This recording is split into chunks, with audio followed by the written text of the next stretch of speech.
Hey everybody, how are we doing? Hopefully you guys can hear me and see me okay. I'm trying something a little bit different to StreamYard just to experiment while we're still in this summer mode, but this should be your fan show for the evening. Unfortunately, it feels like Spurs are once again kind of stalling on various transfer related activity. The Morgan Gibbs-White situation still stalling. We're looking at maybe some players like Joao Palhinha, but that's kind of just been, I don't know, maybe a rumor this whole summer as well. Not really sure what development has really happened there. Where, of course, in the midst of preseason, we were able to glimpse this Thomas Frank team for the first time last Saturday, and we'll be able to do it again this Saturday. So we have that to discuss. Anything that we might have noticed that would have been different to what we saw under Ange, and also as well, just anything that you're maybe excited about, of course, with Thomas Frank. I think he's going to be doing a doubleheader this Saturday, so we'll be playing two teams, in fact, this Saturday for this Thomas Frank team. I'm looking forward to seeing how the players are developing. We're getting lots of training camp videos. They're being run very, very hard by the looks of things. They're doing those kilometer challenges and whatnot, which I should be doing myself, actually. I've gone a little bit of a break for my various runs and need to get back into my Dominic Solanke shape. But hopefully everybody's doing okay. Hopefully everybody's feeling okay, enjoying their Hotspur summer. No Dave this evening. He's taking care of the family at the minute. His dad is not doing too well. He's unfortunately caught up in hospital, but I think he eventually will be back on the mend.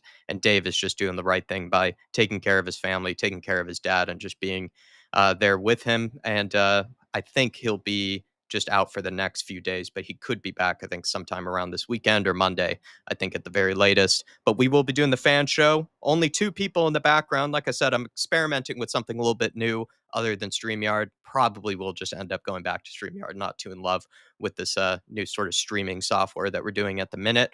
But I'm going to bring in the two people that we have. Would love to see some more people pop in. Like I said, there's stuff to talk about in terms of maybe the frustration around Morgan Gibbs White and that stalling. There's also, the things that we noticed from the preseason game and things we'll be looking forward to see in the next preseason games and whatever else might be on people's minds. Of course, we'll be happy to address. Ryan Gloria saying Frank's conference dull and boring compared to Ange.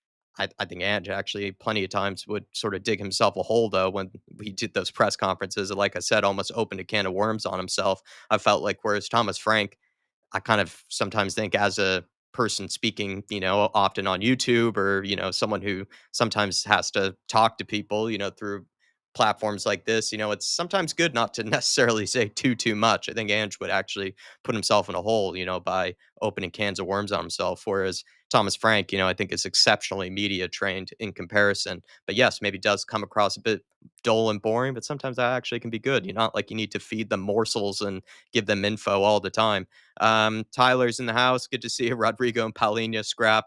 Morgan Gibbs White, let's go get it done. I don't believe in the Rodrigo rumors. I think at this moment in time, Tyler, we're just seeing a lot of transfer rumors just being put out there by the various journalists and so-called ITKs because they just need to put it out there, but it's not like there's any real, I think, evidence behind it. Sometimes they just have to come up with stuff just so that we can click into it, really. Even just the rumors recently of like Guehi, Zabarny, even those as well, I think is just a real sign that they're working off of absolutely nothing, these journalists, and they're just putting it out there just so that we can be suckers, really, and just click into it. There's no way we're signing a Guehi or a Zerbani when we still haven't sold Romero or any other center back. We've brought in Vuskovic and Kota Takai, who are brand new center backs to the club.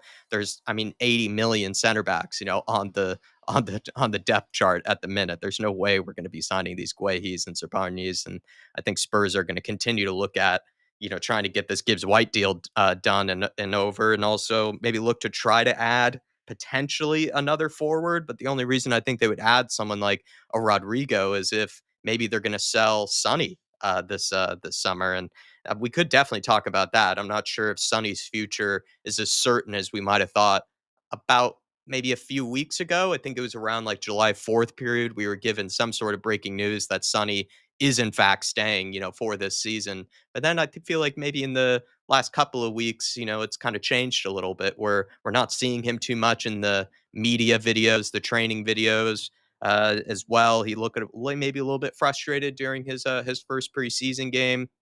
I think he's contractually obliged to go on this Korea tour and be part of the preseason tour out in Asia. But think we're getting some rumors that maybe it isn't totally true that he's going to actually be staying with us this season. So definitely that to talk about. And the only reason we would be after someone like a Rodrigo is I think if maybe someone like a Sonny is potentially out the door, because those are some massive wages, right, that would end up being released. But AK Shegs, good to see you as always. Appreciate you. Good to see you, Tyler, too. Tyler, feel free to pop on. You have effing hell as well. Good to see you, effing hell. Um, Tottenham till I die. Be careful with this. Did you see what? I mean, yeah. I think we don't usually have stuff like that happen over here, and if anything, I can usually take them out. Mark New, good to see you, Marky. Will we get Morgan Gibbs-White over the line? Get in there, you Tottenham. I hope we will. It just seems to stall and stall and stall, and that's the part I'm confused by is how I think Marinakis is almost taking advantage of Morgan Gibbs White, maybe being a bit of professional by not forcing him to accept the move, even though there's a release clause in the contract. And, by nature, you would, go through the proceedings and get the deal done. Marinakis is in a way, I think forcing Gibbs White to force himself out of the club, which I don't think Gibbs White is willing to do. I think he's too much of a professional to make it look like he's wanting out of the club and in that sort of manner. So he's just going against the books. He's going against the rules here. I think Marinakis of how normally a transfer will be done. I don't necessarily think Tottenham have done anything wrong, even if they did a bit of tapping up. We all know that's part of the game. We all know that's part of how transfers work. If anything, it was probably Morgan Gibbs White's agent that might have violated some type of confidentiality clause or whatever you want to call it. But I just think, this deal should get done. It just seems like Marinakis is just waiting and waiting and waiting, playing the waiting game until Spurs eventually just give up and grow too frustrated. And I think that is a possibility. And we had these conversations about a week ago, where a lot of people felt like, oh, it's going to happen. It's going to happen, no matter what. It's like, I don't know. This seems like, this could actually stall and stall and stall. And that's exactly what Marinakis might want. Derek Hutchinson, really good to see you. Hopefully you're doing okay. Rick C's in the house as well. Big up to you, Ricky C. Shemtan saying, hey, Jack, good to see you. Hope you and Dave are doing okay. Dave's, taking care of his dad at the minute, but he should be back with us around, like I said, maybe at the end of the weekend. Tartan Spurs, Jack, my man, apologies. Been up in the Highlands. No apology necessary, Tartan. Good to see you. Escaping from the never-ending transfer gossip. Hope you and Dave are keeping up well.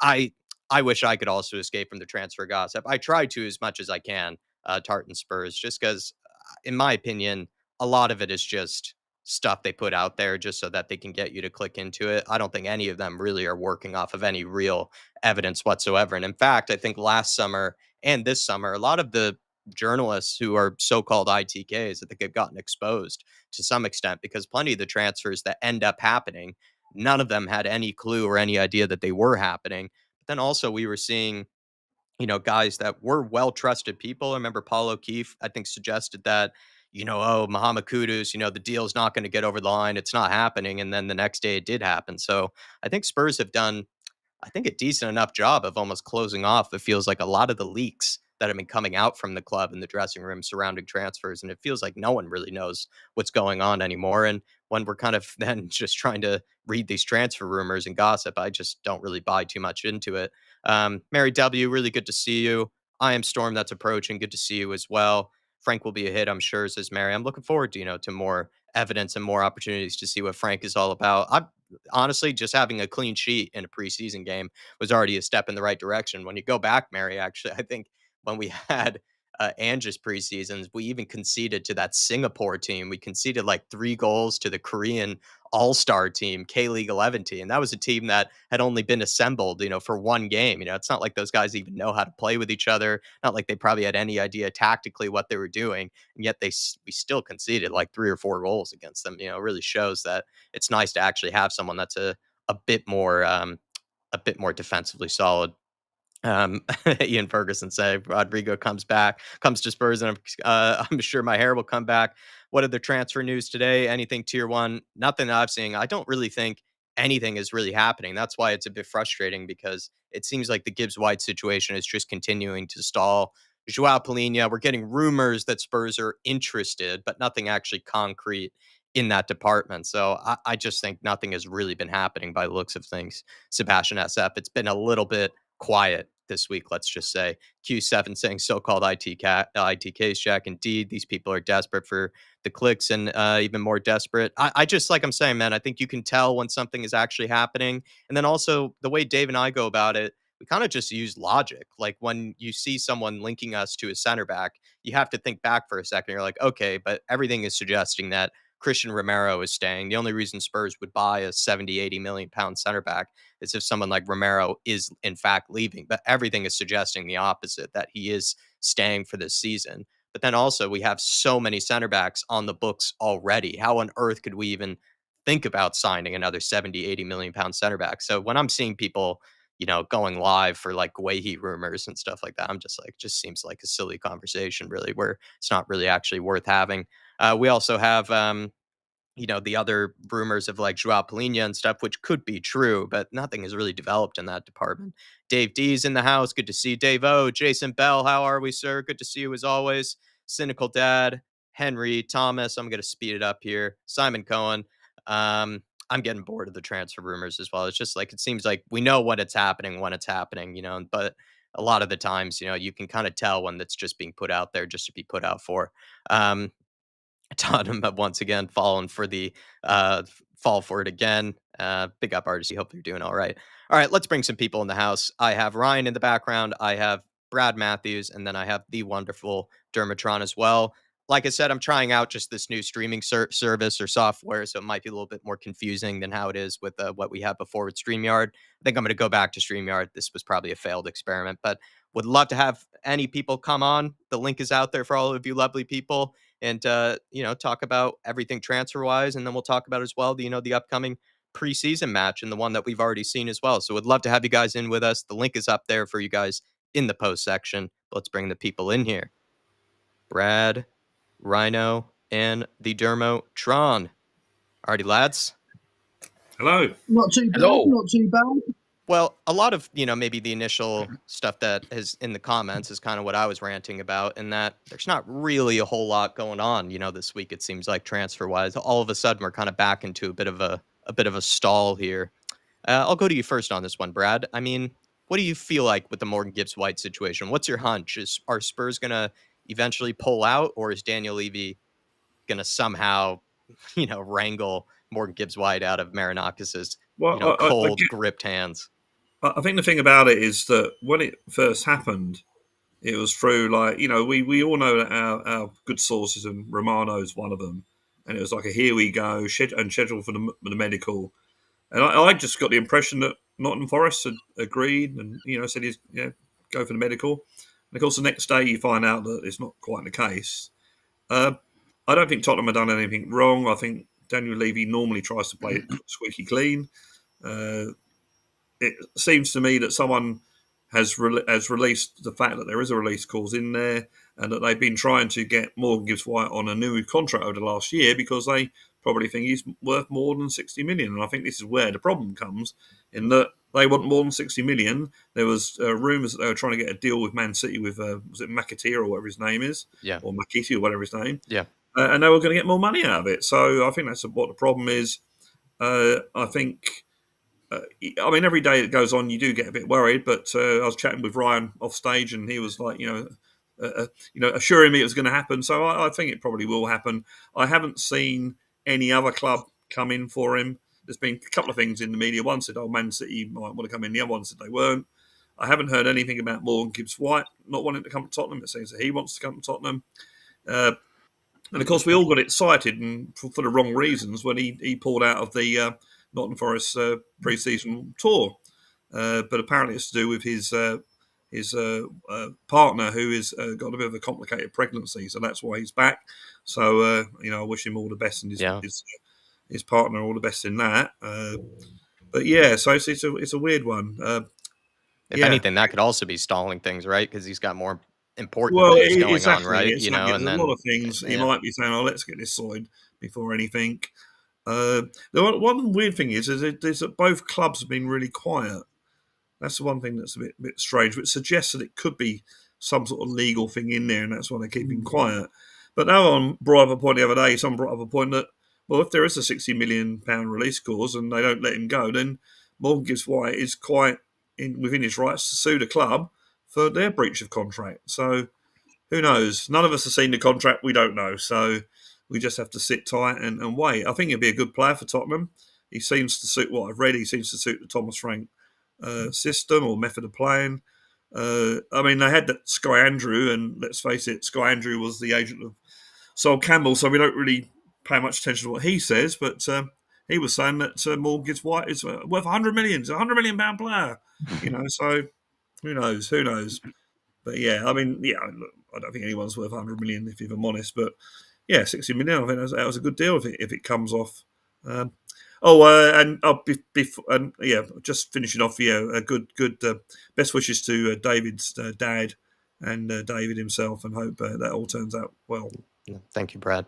I What's kind of funny, just quickly, just to respond to the that they want a little bit more. When I've heard from Forest fans on like Talk Sport and stuff like that, they're like, "Yeah, 60 million. Come on, that's too much of a steal." And then they're like, "Okay, what do you think he's worth?" And they're like, "Oh, like maybe 70." And it's like, really, like 10 million more? Like, what's that really mean at the end of the day? I always find that a bit silly. It's like, yeah, maybe 60 million is on the cheaper side of things, but then when you ask them, they're like, "Is he worth 80 million?" Then they're like, "No, he's not worth 80 million." And it's like, okay, then maybe 60 is kind of fair for the player. Mm. It's just probably maybe to some Forest fans, they just know that he is their best player in that team. Losing Anthony Elanga was big for them, Mm. but they all know that Gibbs-White is the one that makes them tick and is definitely their big star in the team. And to lose both Elanga and Gibbs-White, would be detrimental to them. They would have to find replacements, and usually those replacements aren't going to directly, come in and hit the ground running and replace them straight away. So I could see where the concern is, but I've Mm. always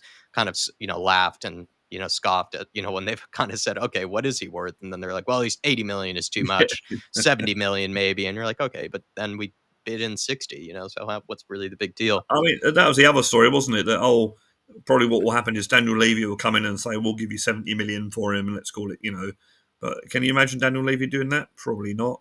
It could also be over the terms of the payments. Yeah. They might want two payments, and we might want to make three. So who knows? Who knows? It's also, that's the funny thing, right? It's one owner that's, you know, just doesn't play by the rules, does Mm. everything unorthodox. In the case of Marinakis, is also a very stubborn man up against another very stubborn man in Daniel Levy. So that's what also is probably making this stall and stall and stall, is that they're just waiting for one of them to flinch, one of them to break, I guess. But Marinakis, I think, is just hopefully just trying to piss us off long enough that maybe Daniel Levy does just pull out of the deal.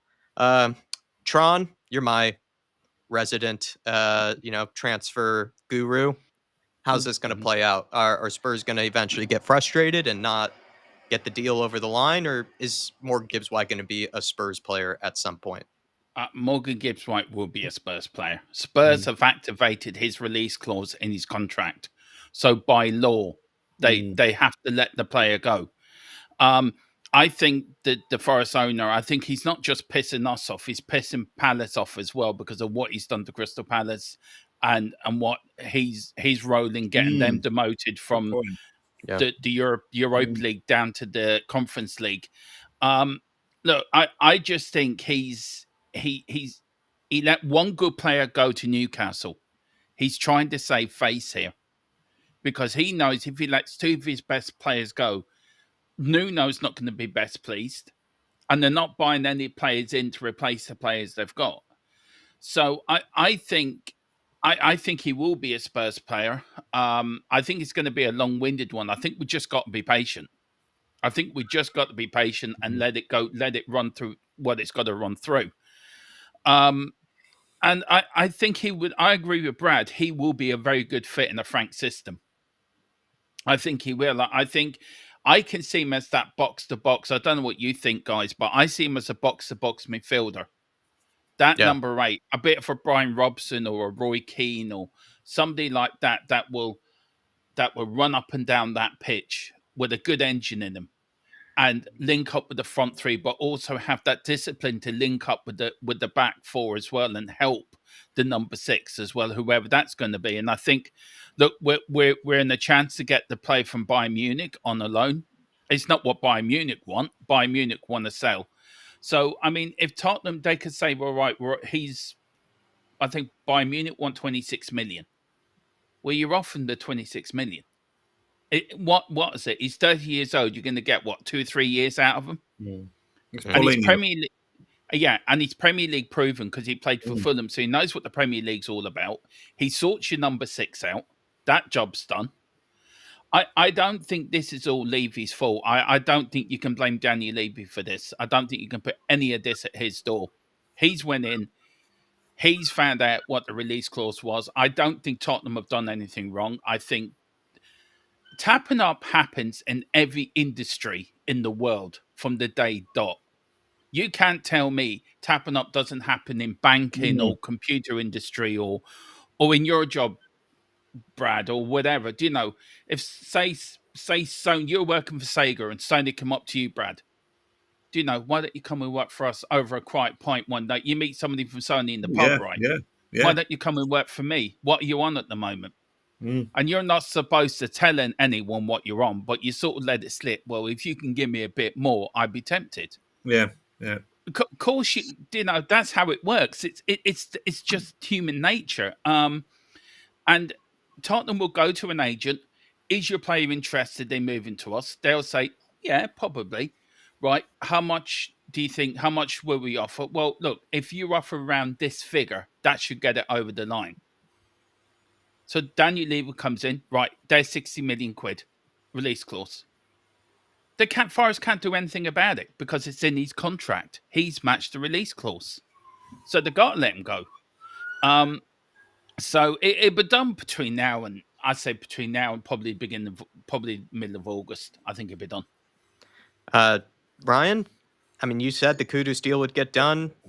I mean, you were right about that. Do you think the Gibbs-White deal is going to get done?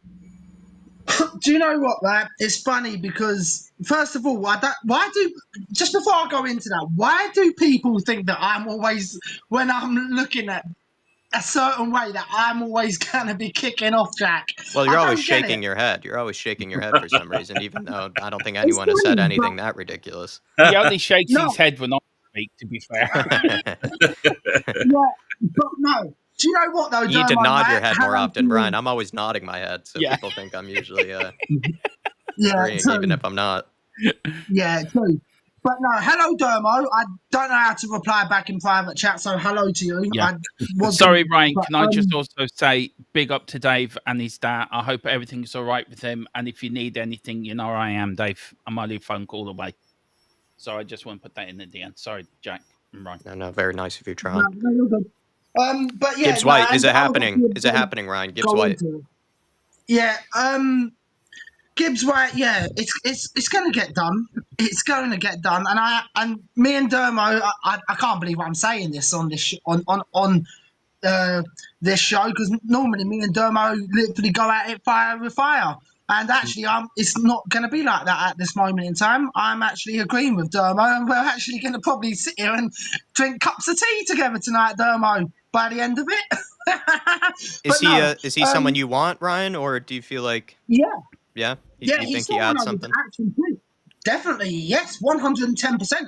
I want Morgan Flaming Hell, MGW. I'll just use that because it's just so much easier, because otherwise I'm going to get tongue-tied. But yeah, no, I want MGW, definitely, 110%. And I can't see how it can't get done. Like, okay. I've been stressing about it for so long, though, Jack, yeah, right? That I've given up stressing about it now, because good for you. I'm being told by everyone who's got a cat, dog, I don't know, whatever else you can think of, yeah, right? Say that is the sky blue today? Yes, it is. So then there you go. It's going to get done. All right. Simple. Colin is saying here, Brad, I pressed the panic button over our lack of transfers.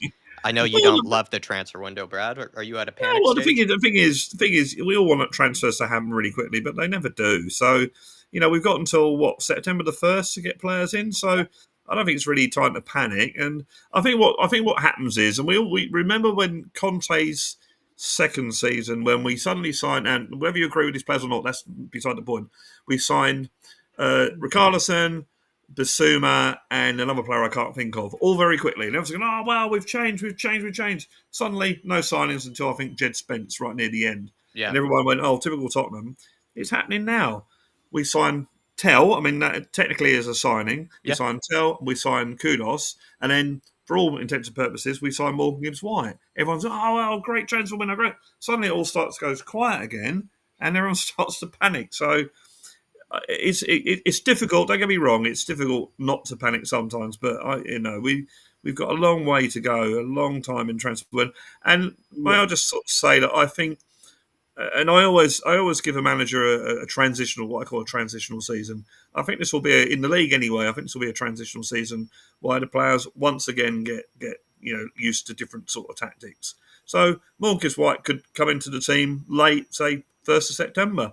Doesn't matter. As long as he eventually settles into the team, by the time we get to, say, the new year when the FA Cup starts, because I think we're domestic trophies possible, and then he's fit in, and by the end of the season, everyone will feel fun about it. So, do you know what, Brad? I agree with you on that. I agree on the transfer. Look, this isn't like Football Manager or AFC 25. No, You don't. exactly. They don't. You and me been long enough supporting Tottenham to know we've been down this road so many times before. But where this transfer window feels different from the other ones is the way that we're doing our business. And I feel that What do you mean in the manner? What do you mean by the way we're doing it? I mean, look, we've got Tell in, we've got Danso in, we've got Kudos in, and then 24 hours later, we're announcing we've matched Morgan Gibbs-White's release clause. And it wasn't even 24 hours. And I'm sitting there thinking, when have I ever heard Daniel Levy matching somebody's release clause? That has never happened. So that leads me to believe that I don't think Daniel Levy's running the football side, running the transfer side this summer. I think it's to do with Charrington. I think it's to do with Vinny. I think it's to do with Paratici and Lang. They said, right, we're running the show. And Thomas Frank, I think, has a big say of who he's getting into. And I think he's getting more of a say than Ange did. And if you look at the players that we're after, when are we ever going after a 30-year-old? In any transfer window? We never have. I think there is a change at Tottenham. I think this is the beginning of the change. Yeah. And I think with the naming rights and the investment that's coming in, and I think the potential takeover as well at Tottenham that's going to happen in the near future. And I think the naming rights are linked to that takeover. I think they're both linked together. And I think there is a change in the boardroom because don't forget also Levy's lost two of his left lieutenants as well, and Donna Collin and somebody else has left the board. So he's not well protected. So I think with Vinny coming in, I think he said, look, I'm here to run the football side. I'm going to run the show. You concentrate on the business side. Let me run the football side. And I think we are seeing slight differences in how we're doing our business. And I think this could turn out to be a better window than last summer was. And I think it sort of already is in a way from the players that I know we had to buy Tell and I know we had to buy Danso. But would we have bought Kudos last summer? I think that's the Champions League draw. When you are, Kudos, we would not have been able to get if we weren't in the Champions League. So, fair play to Spurs for managing that and winning that trophy, and even getting Gibbs-White, right, would not be possible if we weren't in the Champions League. I agreed with mostly everything you had to say there, Brad. But what I would say is, I think for some of these important signings, for example, the Kudus one, maybe to a degree the Gibbs-White one, but then I think a lot of people are crying out for a defensive midfielder and maybe another forward of some kind. A lot of people feel like, including myself, you got to get these guys in sometimes before the preseason is over because you got to allow them to train with the manager, train under the new tactics. You don't want them just to be coming in days before the season has actually begun because I remember that happened with Dominic Solanke where he was the most important signing of the summer for this team. And we signed him like a couple of days, it felt like, before we actually went to go play Leicester. And then Solanke got injured after the Leicester game. You could say maybe it took him a while to get going. He never really ever had a preseason under Ange. So I don't know what you think. Like, I think some of these transfers, they do have to happen in a certain window of time just so that they can, embed themselves in. Oh, don't get me wrong, it's not an ideal situation. I'd rather get Yeah. all the players in before we go on our pre-season tour. Yeah. I'm just saying that it might be a situation where maybe it won't be as important as if we were all up and running. That's what I'm saying. Yeah, yeah. And the people have been saying, oh well, Liverpool have signed all these players, Man City have signed all these players. Well, they're in and Arsenal even for that matter. They're in a position of strength. They've got teams that are winning stuff and potentially can win stuff. They're going to attract players a lot more. We're not going to attract the world class players at the moment because what have we done? Liverpool have just won the title. Man City have been winning titles. Even Arsenal have been up there. So that's what attracts players. Players that, Tottenham at the moment haven't quite got that draw. And I think that's why a lot of these teams that have got, position of strength have strengthened, is what you do when you're a team that are winning things. Brian, you're continuing to shake your head, but I'm confused what Brad has said that's wrong. What Brad has said is wrong. First of all, before I answer that question, right, Domo, is that a prediction or a spoiler about the naming rights for the stadium? That's for you to work out yourself. I'm saying nothing more. Okay, fair enough. So, right, Brad, this is what really has irked me, right? I can't agree with you when you say you would rather have someone in by the 1st of September. How? I don't think he said that. I think he said the opposite. I didn't say that. I didn't say the that. opposite. He said he would love to have everyone in before the preseason tour. It just doesn't always work out that way. Before that, he said he wouldn't mind having. No, what I said was no. What I said was, if we get a player in on the 1st of September, it won't be as bad as what it could have been if we'd have been a team that are about to. We've been under Thomas Frank for a couple of seasons because I think it's going to take the time for the players, all of the players, to settle in. That's why I don't think it's as important as any other season. I did not say I wouldn't mind a player coming. I want them all in. I want 3 or 4 players in by the time we go off to South Korea or wherever it is. So I didn't say that. Right. But still, why would you want them in by at least the 1st of September? Because it's not good. Ryan, you need to use these. Ryan, you need to use these. You need to use your ears, man. I use the 1st of September because that's when the transfer window closes. That's why. I think it's the 1st of September. That's the reason I mentioned that. And I didn't say I would be happy with it. I didn't say I'd be happy with it. Brian, I think you're just trying to be upset about something Brad hasn't said. You're getting upset about something Brad just hasn't said. Can I say Brad didn't say that, and I will back Brad up. Brad said he wants players in early, but we do have up to the 1st of September. Am I right, Brad? Is that sort of what you said? To get players in, but we would like them in early. Look, Ryan, you can say I want this player in, that in. Transfers take time. It's not just like the old days, like in the 80s when me and Brad were young and free and single and with hair and long flowing hair like Glenn Hoddle and Chris Waddle. It was easy and done back in them days, wasn't it? Because there wasn't no agents to deal with. There wasn't companies to deal with. Now it's a whole different structure. So I know what Brad's getting at. Brad's right. We do have to the 1st of September, but I agree with Brad. We need to get them in early. Big teams get players in early, but Brad never said that, Ryan. So you need to sort of listen to what Brad's trying to say because he makes a very good point. Right, but what I'm trying to say is, right. If someone comes in by the 1st of September, he's got to learn them tactics, and we're going to be halfway through the season, Brad. That's the problem. I didn't. But what I was saying is, in Thomas Frank's first season, it's going to take I think personally, it's going to take the first half of the season for all of the players to learn how he wants to play. This is a guy who changes tactics mid-game. We've got a load of players that are used to virtually no tactics at all. They've got to learn this. They've got to make it. It's almost like a what do they call it? Muscle memory type thing, where you know what position you're supposed to be in. That's what I'm saying. The whole team have got to learn the new tactics. Whereas, if the whole team had a season with Thomas Frank and they're all spot on, then if a new player comes in, then that new player's got to learn the tactics. That's what I'm trying to say.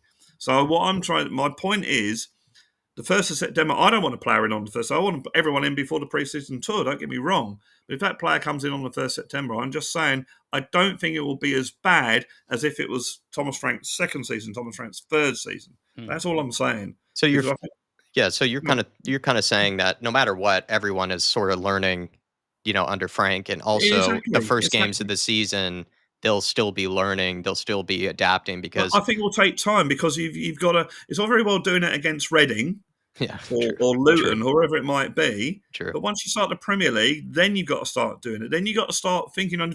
At the moment, he's doing his. He's got doing all this tactical stuff. And we saw him at half time at Reading with his little whiteboard, and the players are sort of looking at it, thinking, what is this black magic this guy's got here?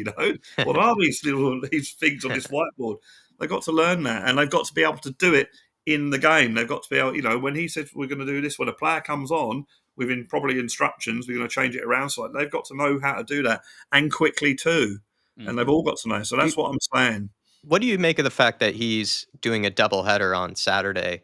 Is this an indication that he just feels like he needs to get even as many glimpses of this team, as he can? Maybe that could also be the reason that the transfers are stalling a little bit, because Frank still feels like he needs to give everyone that window of time to see who he likes, maybe who he doesn't like. I'll let Ryan go first, and I can disagree with him. Yeah, you shake it now. Brad, now's your time to shake your head. Start shaking your head. Right. Well, right. Look, playing two different teams, right, is literally like fine, but I don't agree that he needs that extra time to have two different squads out at the same time. I think in two different halves. Sorry, right. I think it. Hang on, before I continue? Right, I'm thick on my. Well, attack my footballing opinion, not me personally. Okay. Right. So, anyway, sorry about that, Jack. I'm not going to be attacked like that, being called thick. Do you know what I mean? I'm not going to be getting attacked like that.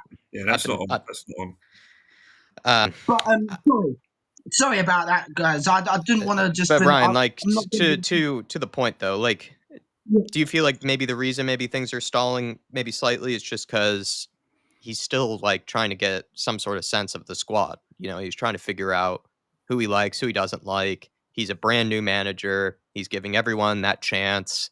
So in a way that automatically could delay things and stall things when it comes to incomings, outgoings. No, I don't. I honestly think that it's it's things to do with with the MGW situation. It's that chairman, whoever his name is. I don't know. Probably someone can bring me out his name because I can't pronounce it or say it, and I'll just botch it. But I just think it's down to that chairman why we're not getting the signing done, to be honest, for that. And I think there will be more signings coming in that are quite hectic that will be coming in. But at the same time, I don't think it's got anything to do with what's his name, with Frank's tactics. I don't think it has. I think it's just a straight, literally, the chairman are just holding up the signings. I think you'd need to get some of these players in, sooner rather than later. But I also understand what Dermatron is saying, that maybe certain players, agents, the clubs. Another thing too is sometimes these clubs are figuring out their own situation, so they're not maybe super ready to accept a deal, because then that means they need to get a move on with signings that they might need to make in terms of players they want to bring in. Sometimes they're in the middle of other negotiations, for players they want to bring in. Having to get rid of a big player, could be a distraction they just don't want. Let's go on to another sort of topic. Can I just say something to you, Jack? Yeah, right. I'm being called either thick or I'm being called squeaky here, mate, and I'm getting attacked left, right, and centre. I mean, to be fair, Ryan, like I I can put someone in timeout, but at the end of the day, I've been called a whole lot worse. Like, if you ever, see in the comments, I got called a lot worse. Sometimes it's just being on Yeah. YouTube. It's just how it is, man. No, I get that, man, but it's just it's not. You should be attacking somebody when you should be attacking their football opinion instead. Do you know what I 100%. mean? In the perfect world, that's how it should be. But let's go on to the number 6. Joao Palhinha is who we've been rumored with. Mm. I mean, I have this hunch and this feeling, guys. I'll go to you, Dermot. I don't even know if we are going to sign a number 6, actually. I think Bentancur was brilliant against Reading. Granted, it's only Reading, but I think a lot of people have, for some reason, dismissed, Bentancur as a number 6, and I think he's actually quite good in that deep lying role. It's just, whether we actually can get rid of Basuma or not. And for some reason, I'm getting this feeling that maybe we aren't getting rid of Basuma this summer. And Archie Gray's already there, who's, the potential number 6 for the future. So I don't know, man. Like, do you think we're going to sign a deep lying playmaker or a deep lying player? I think we've got to get rid of players in that department before we do. I think we're so blocked out there at the moment with Basuma, Archie Gray. Look, I agree with you, Bentancur. I call him Uruguayan general for a reason, because I think he brings balance to the Tottenham midfield force. He's a bit of a Jedi in a way, if anyone watches Star Wars and gets my reference on that. I watch him. He calms everything down in the midfield when he does play. And players seem to be a bit more relaxed when he is in the team. I thought he had a very good game on Saturday, Jack. I thought he was very unnoticed. And if a player is unnoticed, that means he's either having a bad game or he's having a very good game and he's doing the work and nobody is, he's doing it unnoticed sort of thing. I think why we can't get rid of Basuma is I don't think nobody wants him.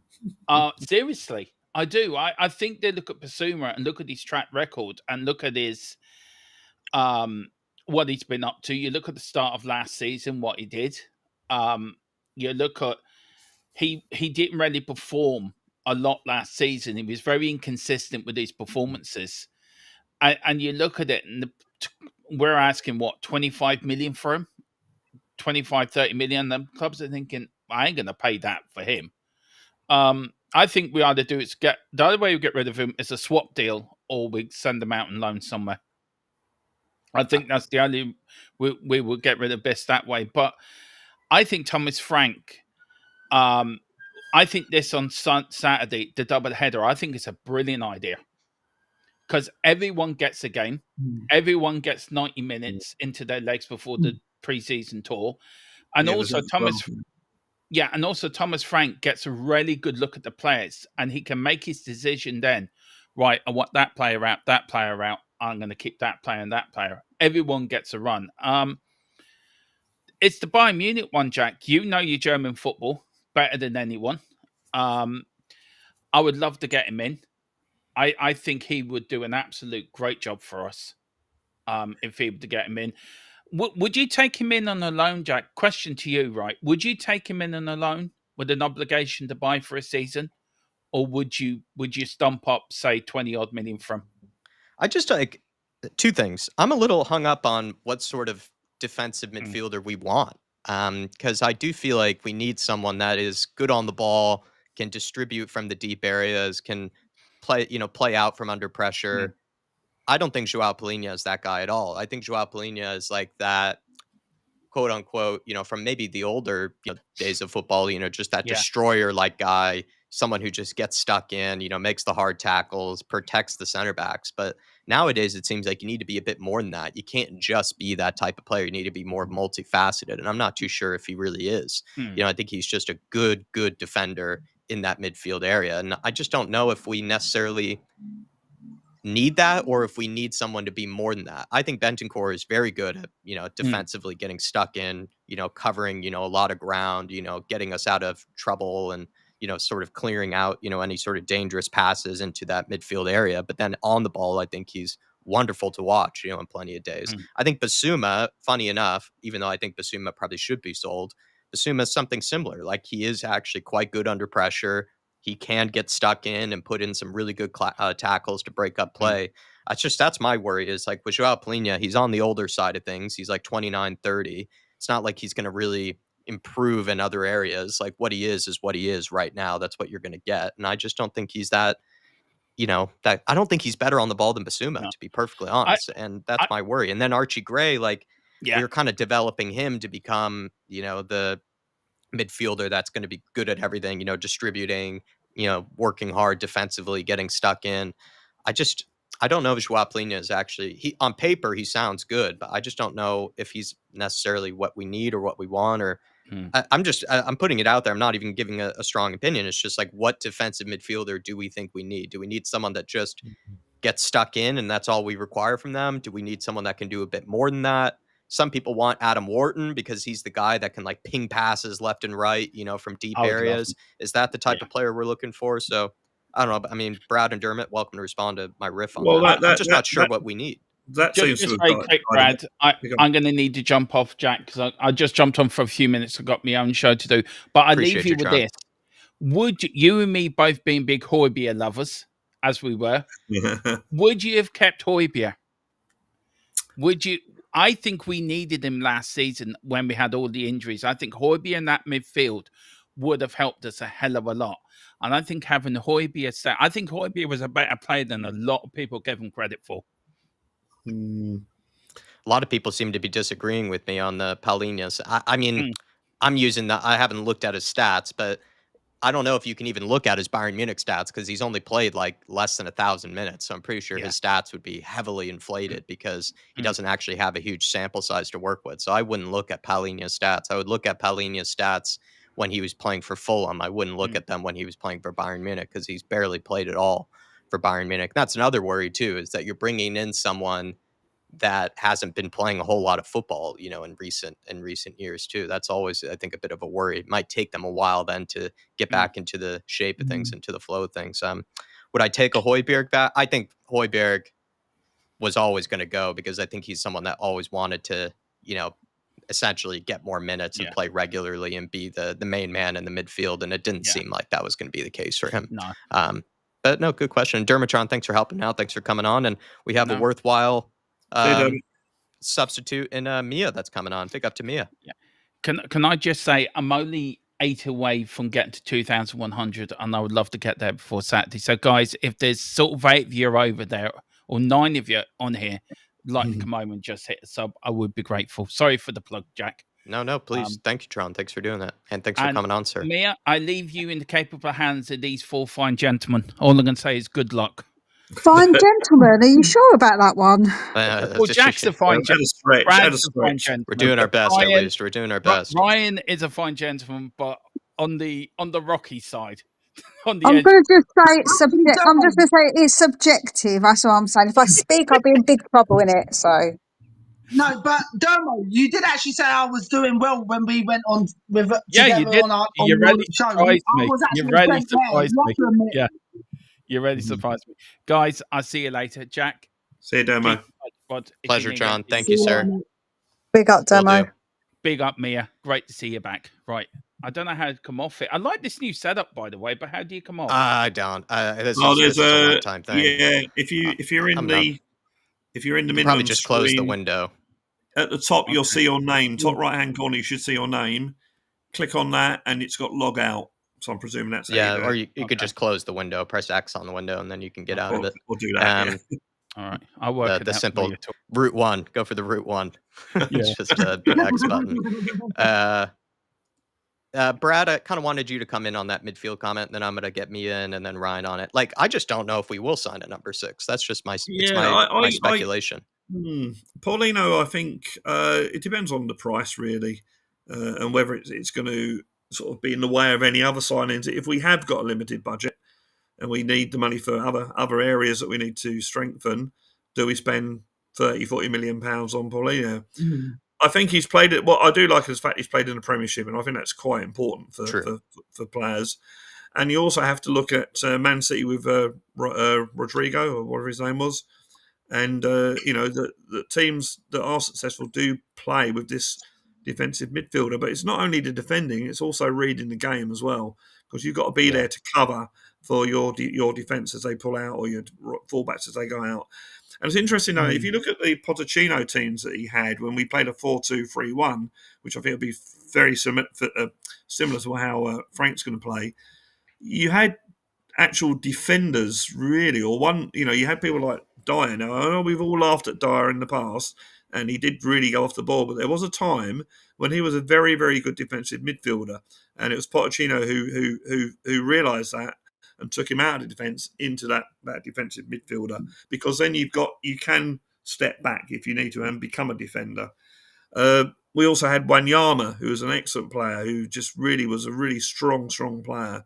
So you had these players, but then you also had the skillful players alongside, like Dembele, who could get the ball and take it out. So maybe with Bentancur could be that Dembele type player, and the other guy in the pivot could be the defensive player. But then you've got Archie Gray, you've got Bergwall. These are all very talented players, and it's interesting to see where they fit in. I think Archie Gray eventually will become that player, but it's probably a bit too early now. He's only 18, 19, but I think in the future. So, well, if it doesn't get in the way of any other players that we might want to sign, I'd say fair enough.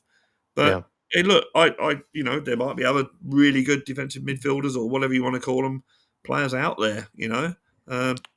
It's We Are Spurs TV's comments, kind of interesting.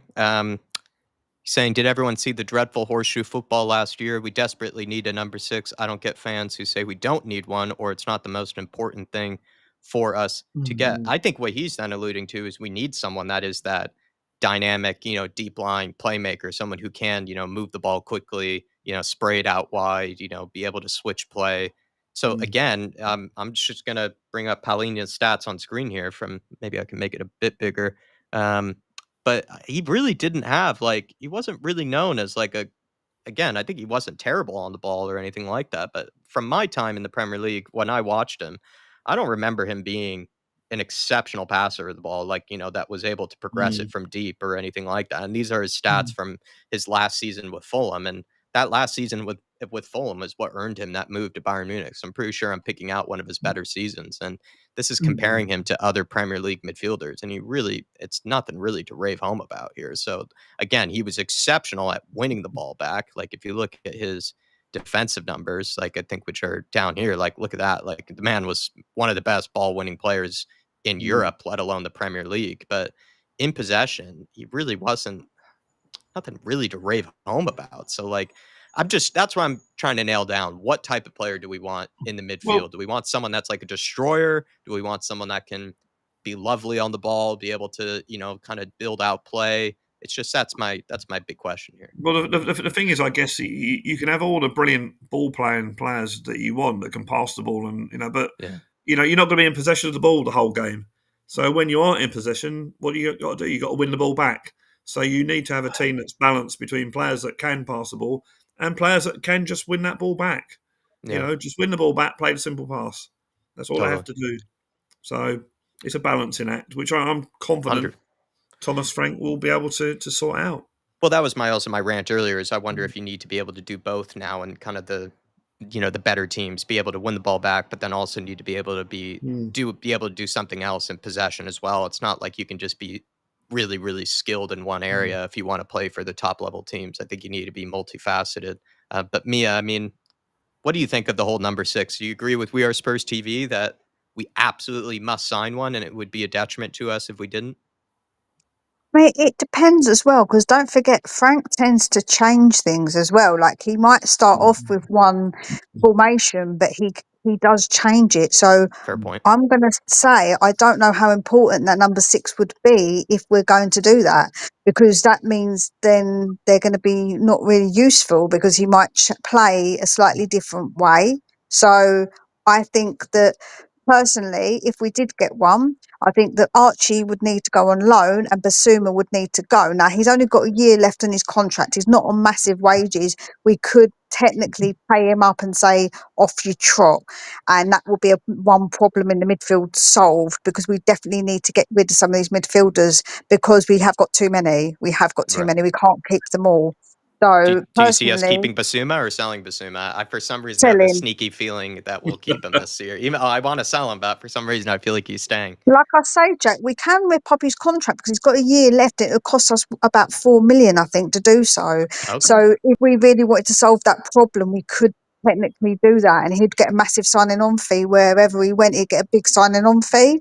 So we could actually do that, and then that solves a bit of a problem. And then maybe put Archie in, like I say, on loan, because I think he hasn't played there enough, and he needs minutes, and he's not going to get those minutes because we're so saturated in Right. that with that position. So personally, I think we'd have to get some out before we even consider getting someone in, because we have got a lot of midfielders. Think about it; there is too many.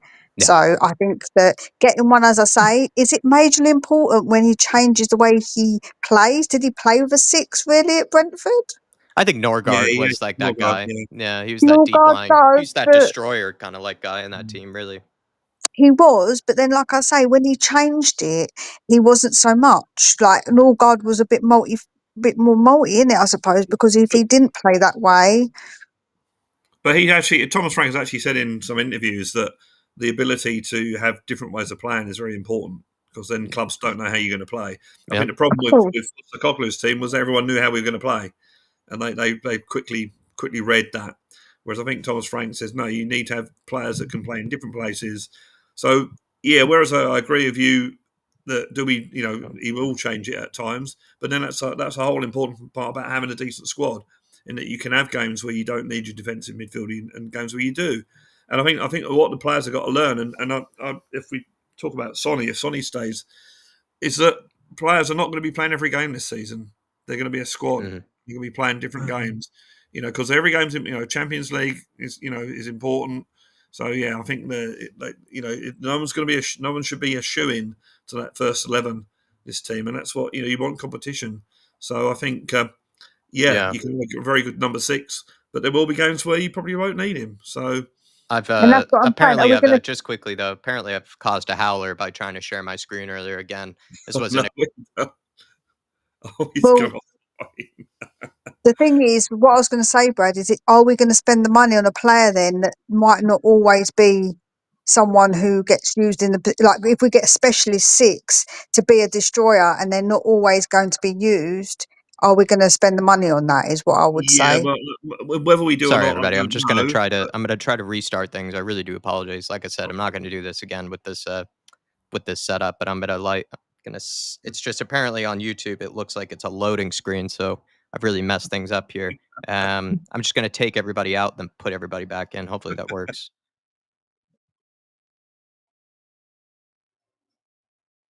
All right, let's see. Hopefully this fixes things. Yeah, it looks like it has. It looks like it has. Apologies about that, and I know I cut you off, Brad and Mia. I apologize.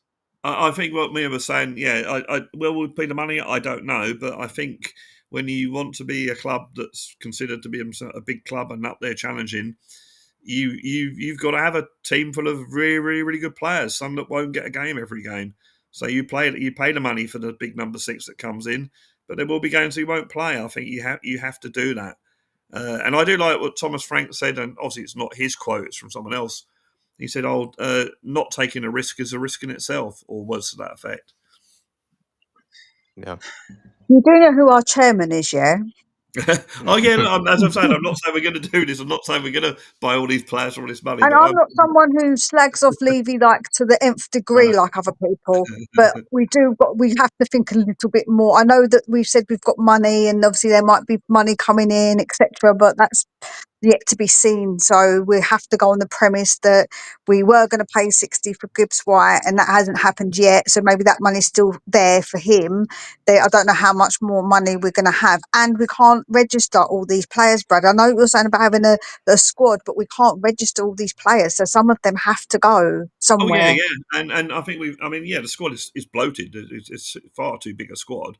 But you've got and a lot of people say, oh, we should bring Donnelly in, or bring the other guy in. I can't remember his name now. Bring them all in, give them games. Well, unfortunately, we can't have that big a squad, so a lot of these players will have to be loaned out. And I'm thinking of players like Donnelly and that, who was brilliant for Orient. Don't get me wrong, but that's a League One team in the League One league. So maybe he'll go out for another loan. I'd rather Mikey see. Moore. needs to go out on loan. Another player. I mean, he couldn't loan him because I think he has to be 18 before you can loan him anyway. But is he not 18? When's he 18? In August, I think, when the season starts, from memory. Oh, so we can still, until the 1st of September, we can still wait. We can still loan him because he can go at the end because once he's 18. Why are you shaking your head, Ryan? Please don't listen, right? You've got to understand this kid is just a kid. He's not going to get 5-10 minutes here and there. That's not going to make him develop. You need to give him actual minutes to him develop. Do you not get it? You can't just give them 5-10 minutes here and there. That ain't going to develop a player. That's like me. It's like when a kid, right, they're learning. Do you send them to school for 5 or 10 minutes a day for them to learn? No, they've got to go to school fully to learn, innit? Sebas, it's been an absolute nightmare using this.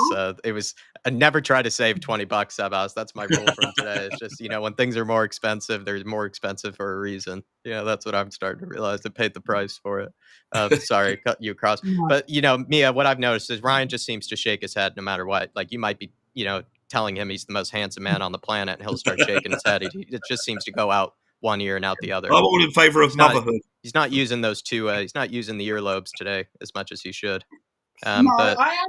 What's annoyed me is, right, because I've had this same debate, right, with my counterpart, right, on our channel, Jack, and I've had this debate, and I will not budge from this debate.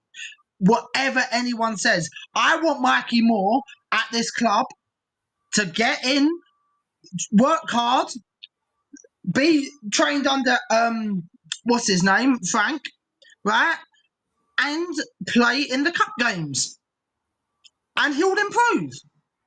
What, every now and again in cup game, that's not going to improve him. He needs regular time, week in, week out. You do not get a player to develop by just playing them here and there, bits here and there. If he's such a good player, he needs to go out and be developed, playing in like proper minutes. He's still a boy. He needs to play. What's a good league or what's a good club for him? Yeah, if you were to just, I'd send him with Mason. Send him with go over to Mason, man. Okay, West Brom. Yeah, I think that'd be League One. Yeah. They're in League One because he can play 20 minutes at the end of Premier League games. Simple as. And big. But why? That's not going to be enough. You can't guarantee every time that he's going to play. That is not enough minutes. As I just explained to you, my kids go to school. I don't send them for 10 minutes here, 20 minutes there. They have to learn, which is a full education. You can't just live bits and pieces because they're not going to learn everything, are they? And then expect them to do their GCSEs and understand what it all is. Ridiculous. You also could say that we already have Matisse Tell. We already have Matisse Tell. We already have Sonny still at the club. You have Odebear. We have a plethora of wingers, at the minute. So it would be hard for him to get 20 minutes at the end of every Premier League game, Ryan.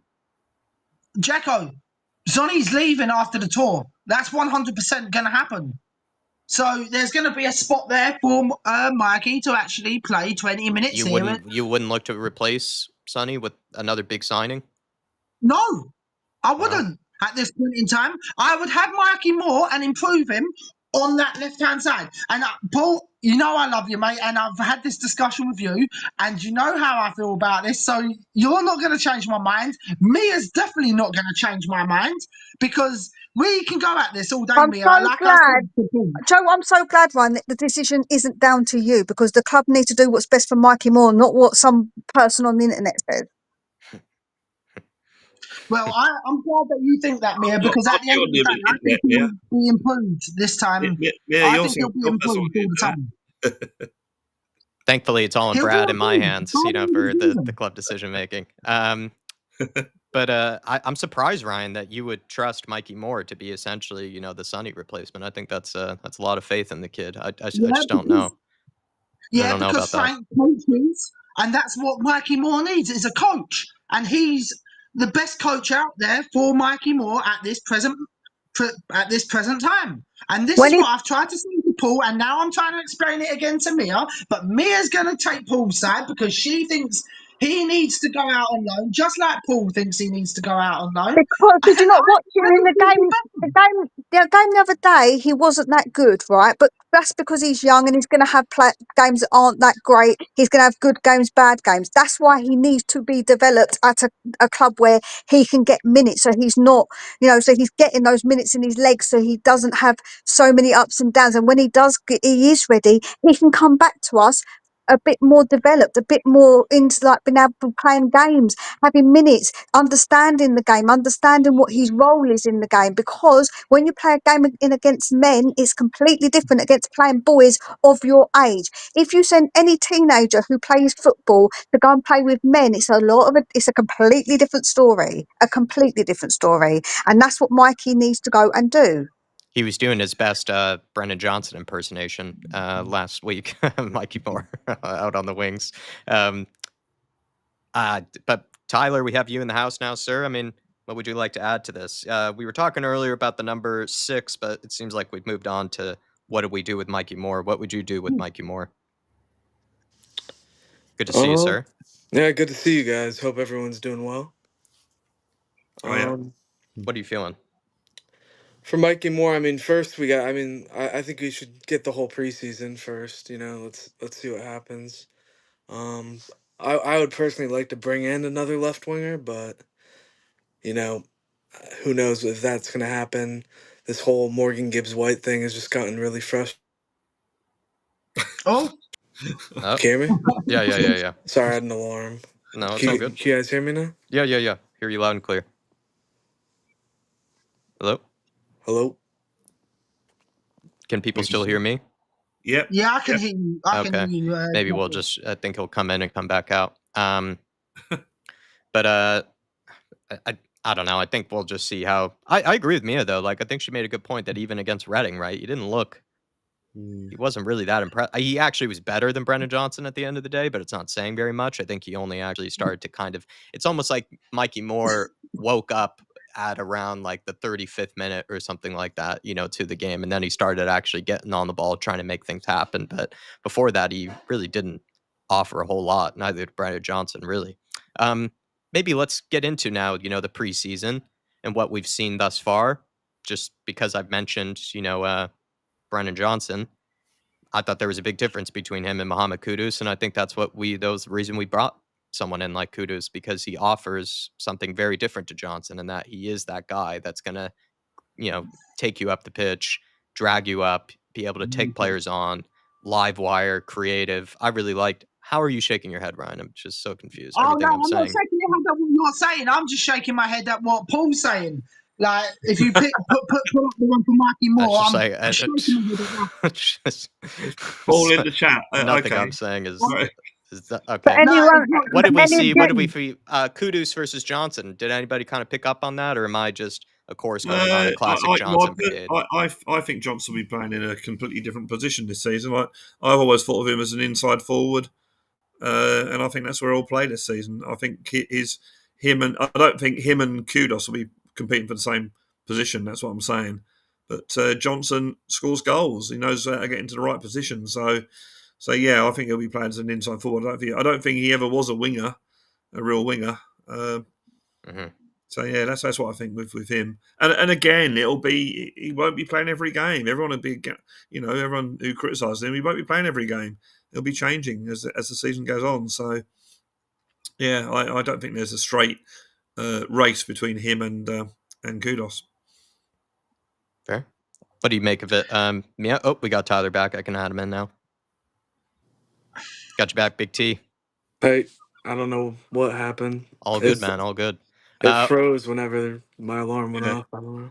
We kind of moved on to what we've seen from Mohamed Kudus, and then comparing that to Brendan Johnson. But of course, I'm very biased, and what I was probably seeing last week, I felt like that was the reason why we brought in someone like Kudus, because I just think he offers what we've been looking for on that right wing that Brendan Johnson just doesn't. But I don't know. That's just my narrative that I've been spewing for a long time now. So what did you make of Kudus? Yeah, I mean, thought he was really active, taking on his man. I mean, he took on 3, had that link up with Jed Spence. The ball might have went out. I kind of thought it did at the Yeah, time, yeah. but I mean, either way, that was cool to see. Um, no, I think he's gonna have a really good season with us. I think he's automatically gonna be starting. Um, got him in the fantasy team already, but no, I think Kudus is gonna be really good, and I want to get that same thing for the left as well. I want to get a real top quality player out there, like I was saying before I got cut off. The whole Morgan Gibbs-White thing's frustrating. I would honestly, I mean, unless it's guaranteed to happen and Levy knows it, I would just stop pursuing that. To be honest, it's not really worth it. I think we just go after someone else. Do you think that's because it's just taking away from bringing in other players? It's Yeah, stalling things. It's delaying things. we want that player to come in for the tour. We want him to, you know, get embedded in right away, and we want to have him for that PSG game. So I Mhm. think if we're gonna buy another top player, we should just go ahead and see if there's another option. I wouldn't write off Matthias Tell at this stage. I think with a bit of coaching, he could develop into a decent player. He's got a turn of pace. He can turn on the ball. He just needs to improve his final decision making, whether that be a shot, whether that be a cross or whatever. But certainly wouldn't write him off at this stage as that number 11 spot. Yeah. I've heard someone, I forget who it was. I don't think it was you, Brad, last time because you weren't on last week, but someone had a real, love for Matisse Tell, saying like this is going to be a big breakout season for him, this year. So, there might be some very hopeful people for Matisse Tell to break through to this team. Do you know what, Jack? Right, I'm going to say something that's going to surprise everybody on this panel now. I don't know. I am. I'm going to be surprising everybody now because until I found out something recently, yeah, right, I was not wanting Tell and I wasn't wanting Johnson. But this is where my opinion has changed just a tad, right? Frank once said he wanted Johnson, and Frank says he wanted Tell. So if that's the case, right, I will be prepared to give them until Christmas, and then if they don't improve, I want them both out. But I will give them until Christmas. In January, I want them both out. Well, I mean, that's actually quite reasonable, especially from yourself there, Ryan. It is kind of funny that he has a few players at this club that supposedly he really wanted at Brentford. Archie Gray is one of them. Brennan Johnson's one of them. Morgan Gibbs-White. Morgan Gibbs-White is one of them. So in a way, he's inheriting a squad that he would have loved to have had, of course, at Brentford. Some of these guys he was after before. Any big takeaways? Again, let's stick on the preseason game that we just saw. Any big takeaways that people would like to bring up that they noticed, from the game in general? Anything that they I picked thought up that from? I thought Bentancur looked really good. Me too. I thought he was really good. I think that not many people mentioned it, but I thought he was good. I thought Kudos was really good, taking on his man. It was really good to see. And I kind of agree with Brad. He's a different type of player to Brennan Johnson. So I don't know if there's like a direct competition in a way, because he does play, maybe he'll play Brennan a bit differently to what he will do with Kudos, so it's sort of not really the same. But I think overall the game was all right. The second half was slightly better, and I do think that Solanke looked off it, Sonny looked off it, quite a few of the players still looked rusty, but it is our first game of football, so I'm gonna give the players a bit of grace, because at the end of the day, it is their first time playing football in a while, like a proper game. So Right. you've got to give them a little bit of grace, and we'll see in the next couple of games what happens, because then we've got some big games coming up, and they are going to be more interesting because they're going to be against opponents that are going to be a lot tougher. So I'm looking forward to it, to see what will happen, but also a bit nervous, not going to lie, about the PSG game especially. But what will happen in it. But I do think that these players have got scope to improve, and I think seeing them is important for Thomas Frank to understand if he can improve them or not, and whether they need to go on loan or not. I think that's what he wants to see, because he might know the players when he's played us, he might have studied the players, but you have to see it for yourself to see if you're able to develop them, because that's a really important factor. If you think a player is too stubborn or won't pick it up, there's no point, and he has to be able to see that, I think, personally. I think it is. I Yeah, go guarantee. ahead, Brad. I was going to say, I guarantee that when he fully names his squad of 25 players or whatever it is, there'll be people that are disappointed. There'll be people that have seen players loaned out that they wanted to keep. There'll be players that want players to be loaned out that we've kept.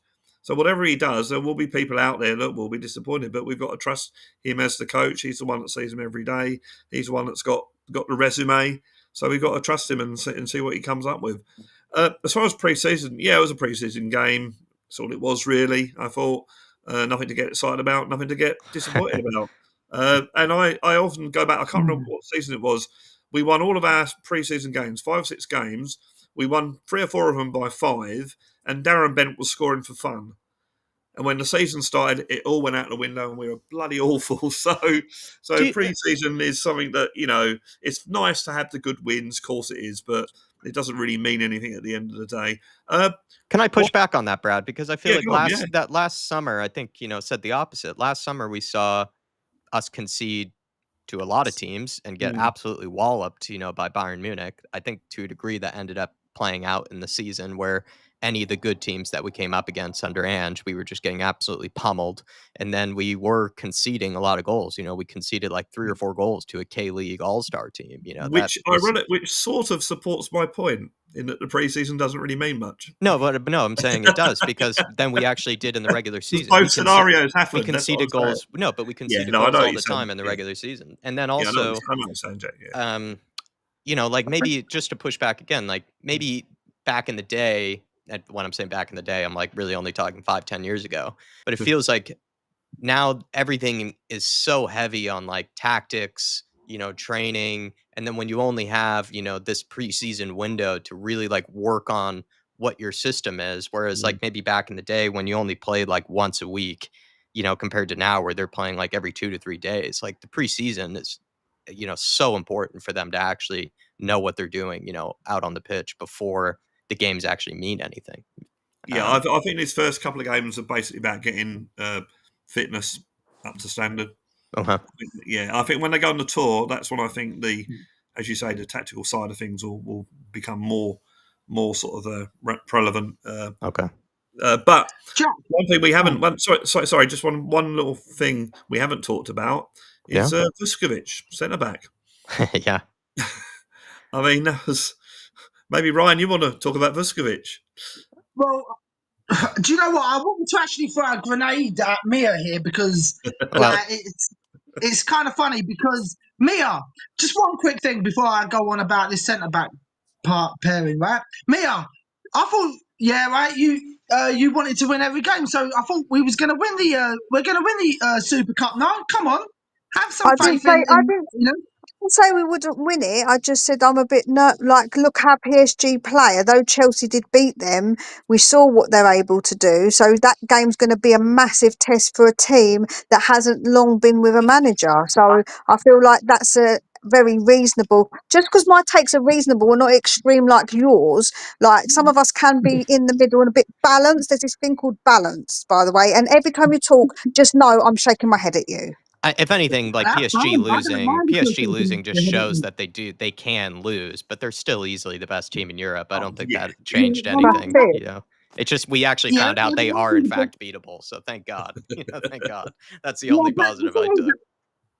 But the thing is, Jack, right? That's what I'm saying. If Chelsea can do them over, right? In the instinct, right? It's gonna be a tough game. But come on, Mia, right? Even you know that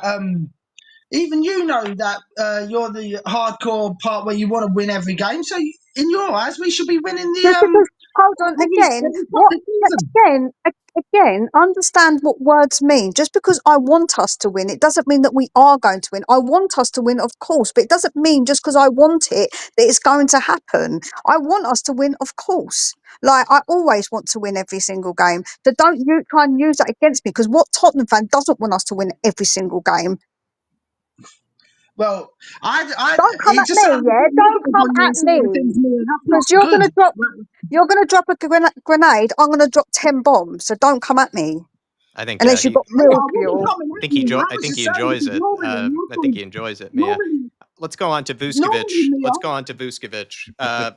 Brad started Yeah. it. Brad, do you want to go to Vuskovic and then we'll get Big T in here? Well, yeah, I mean, he looks a decent player, potentially decent player in the same style as, say, Guardiola at Man City, who was, I think, at the time when they signed him, was in a similar sort of situation. He's up and coming youngster from Croatia. I mean, he's 6'4" and he's only 18. And he's not a tall, lanky 6'4". He's a big, strong 6'4". And he showed when he's been on loan that he can score goals. And his first 10 minutes, all right, he may have made an error in the first pass he made, but then he gets up above everyone, nods on the ball for Lancashire, and then he took that goal like a striker, and then defended, saved the ball off the line. I mean, he showed tremendous prospect. But yeah, look, it's only half a game of football against the League One side, so we can't start shouting from the rooftops he's the best centre half ever.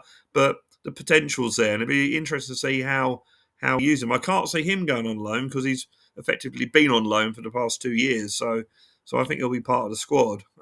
He's also scored bicycle kicks. Yeah, exactly. Yeah. I mean, yeah, exactly. And you could see a scenario where Tottenham are 1 goal down with 10 minutes to go, chasing the game. Hey, bring him on, throw him up front. Why not? The impressive part about Vuskovic was, I think there was some stat that was banded about that he's like one of the highest scoring players, like below the age of 18. Apart from like Lamine Yamal. But of course, all the other guys are like wingers and strikers, and he's a center back, and he's one of the highest scoring players out there. It's not like it's a coincidence, or it's not like it's just out of sheer luck that he's finding the back of the net. He's just clearly a guy that knows how to score. And what I love is, Thomas Frank, he's gotten the best use out of big, tall center backs, with Pinnock, Ben Mee, that guy Ayer, Nathan Collins, he got good use out of those guys, and set pieces. They were a dangerous team. So you wonder if that's Vuskovic's way in to getting into this team, by just being a real threat from set pieces. Ryan, once again, you're shaking your head, and I don't understand why. I don't think I've said anything wrong. I'm shaking my head this time at the opinion of what you and Brad have got this time. What have I said in any shape or form that was wrong? Right? Because if we're going to have this same sort of energy for Vuskovic, right, then we have to have the same energy for Mikey. And I honestly believe, right, that I don't believe that Vuskovic is ready. So if he's got to go out if you're saying that Mikey's got to go out on loan, then so is Vuskovic until he can prove. Vuskovic's already been on loan. He has already been on loan. Dan Mikey Moore has not, hasn't because done he was anything too really. young.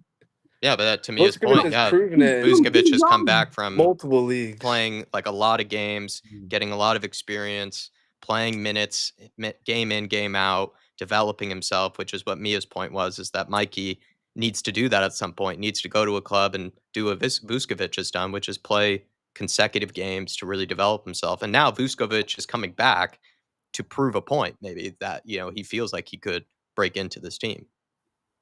Whereas Mikey hasn't had that opportunity yet, mostly because he was too young, and now is his chance. Nah, I see. We can't just keep having the same conversations for one player and another one for another. It's a different situation. He hasn't proven himself in the Premier League, Mia. Neither was Mikey Moore, but you want him to stay. So how does that even make bloody sense?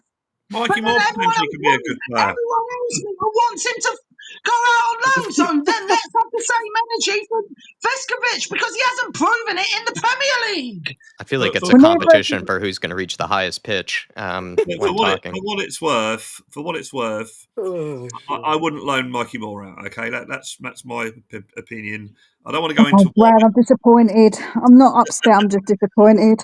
But what I will say is I was incredibly enthusiastic about Mikey Moore when I saw him against, I forget what opposition it's in the Europa League, where he came on in the second. He did something in the second half and just took them apart. It was absolutely brilliant. So he, like Vuskovic, have got potential to be very, very good players. But like any player, we've got to be patient. You know, Mikey's So then Mikey's why had are we really good having this moments, conversation and that one's got to go out alone and the other one's got to be a first team, well, at least in the squad still? Why are you I This didn't. is screaming? what I I actually said really that I said. don't want to. Actually said I screaming didn't want to see first. Mikey Moore go out on loan. So I don't want to see either of them go out on loan. No, but I want to say Okay. Mikey's Fine. had good moments in almost every game he's played, right? But he's only had that one or two moment. He hasn't had a game where he's actually had a full half of just, playing well. Like he's very shaky, he's very raw. We need to get him more minutes somewhere. He's still Whether got that's in the score. championship or even him going to the Eredivisie or something. He needs minutes. Well, then that's what I'm saying, right? Then if Mikey needs minutes, and then Veskovic needs to prove himself at a lower a bottom He's half done that. Premier He's League done team. that already. What? He hasn't played a bottom half team in the Premier League. A bottom half. He hasn't played for a bottom half player in the Premier League. No, but I mean, doesn't he's had Why does his that matter? moments where he's been out on loan. He's come in right away in the preseason. It's just a half against Reading. It's meaningless, right? But we got to see what the rest of the preseason brings. He can easily have a spot in the squad. He can easily be getting minutes No, throughout this whole season, easily. no, And no, yes, yes. no. Yeah, I mean he's playing for Hadget split at 16, so you know. I kind of understand where Mia's point is coming from is that, and this is only because Vuskovic is, because we bought him at an age where he wasn't legally allowed to play for Mm, Spurs yet. It was kind of advantageous that he was just able to go out on loan, mm, develop himself, play in, game out. He started out at the Polish league, which I'm not sure where we rate the Polish league on the scale of things, but he got his minutes there, absolutely crushed it. Then went to the Belgian league, which is actually not a bad place to develop. If anything, I wonder if Alfie that's Devine, is that who you played with? yeah, he played Oh, with Alfie yeah, Devine at yeah. Westerlo, and to be fair, I don't even know if that's not too shabby of a league, even for Mikey Moore, maybe even potentially to go out to, or like maybe the Dutch Mm, league or something, because at least over there you get a bit more time on the ball. But those are the leagues that Yeah. really produce like highly technical players, and we know that he's a very technically gifted player. So not against the idea of actually sending him abroad if he were brave enough to take on that chance, but I think Mia raises a good point. Vuskovic looks capable of contributing. It's not like he's going to play all the time or play game in, game out for this Spurs team, but he looks Hmm. capable of, offering competition or at least just being a mm, good backup because he's been able to develop himself. Whereas Mikey Moore he's only, because of his age and because of just how things work, he's only had under 21s action and then a handful of minutes here and there from last season, and some of the games he looked really good. Like I would say in the Europa League last year, thought he actually looked really good, Mikey mm, Moore. Then he had that injury and had that thing happening for him behind the scenes health wise. And since then, he just hasn't necessarily looked the same. So just a good opportunity for him to get a lot of minutes. I'm not entirely against it. I think Mia raises good points there. And Jack, can I But just Yeah, come in, T.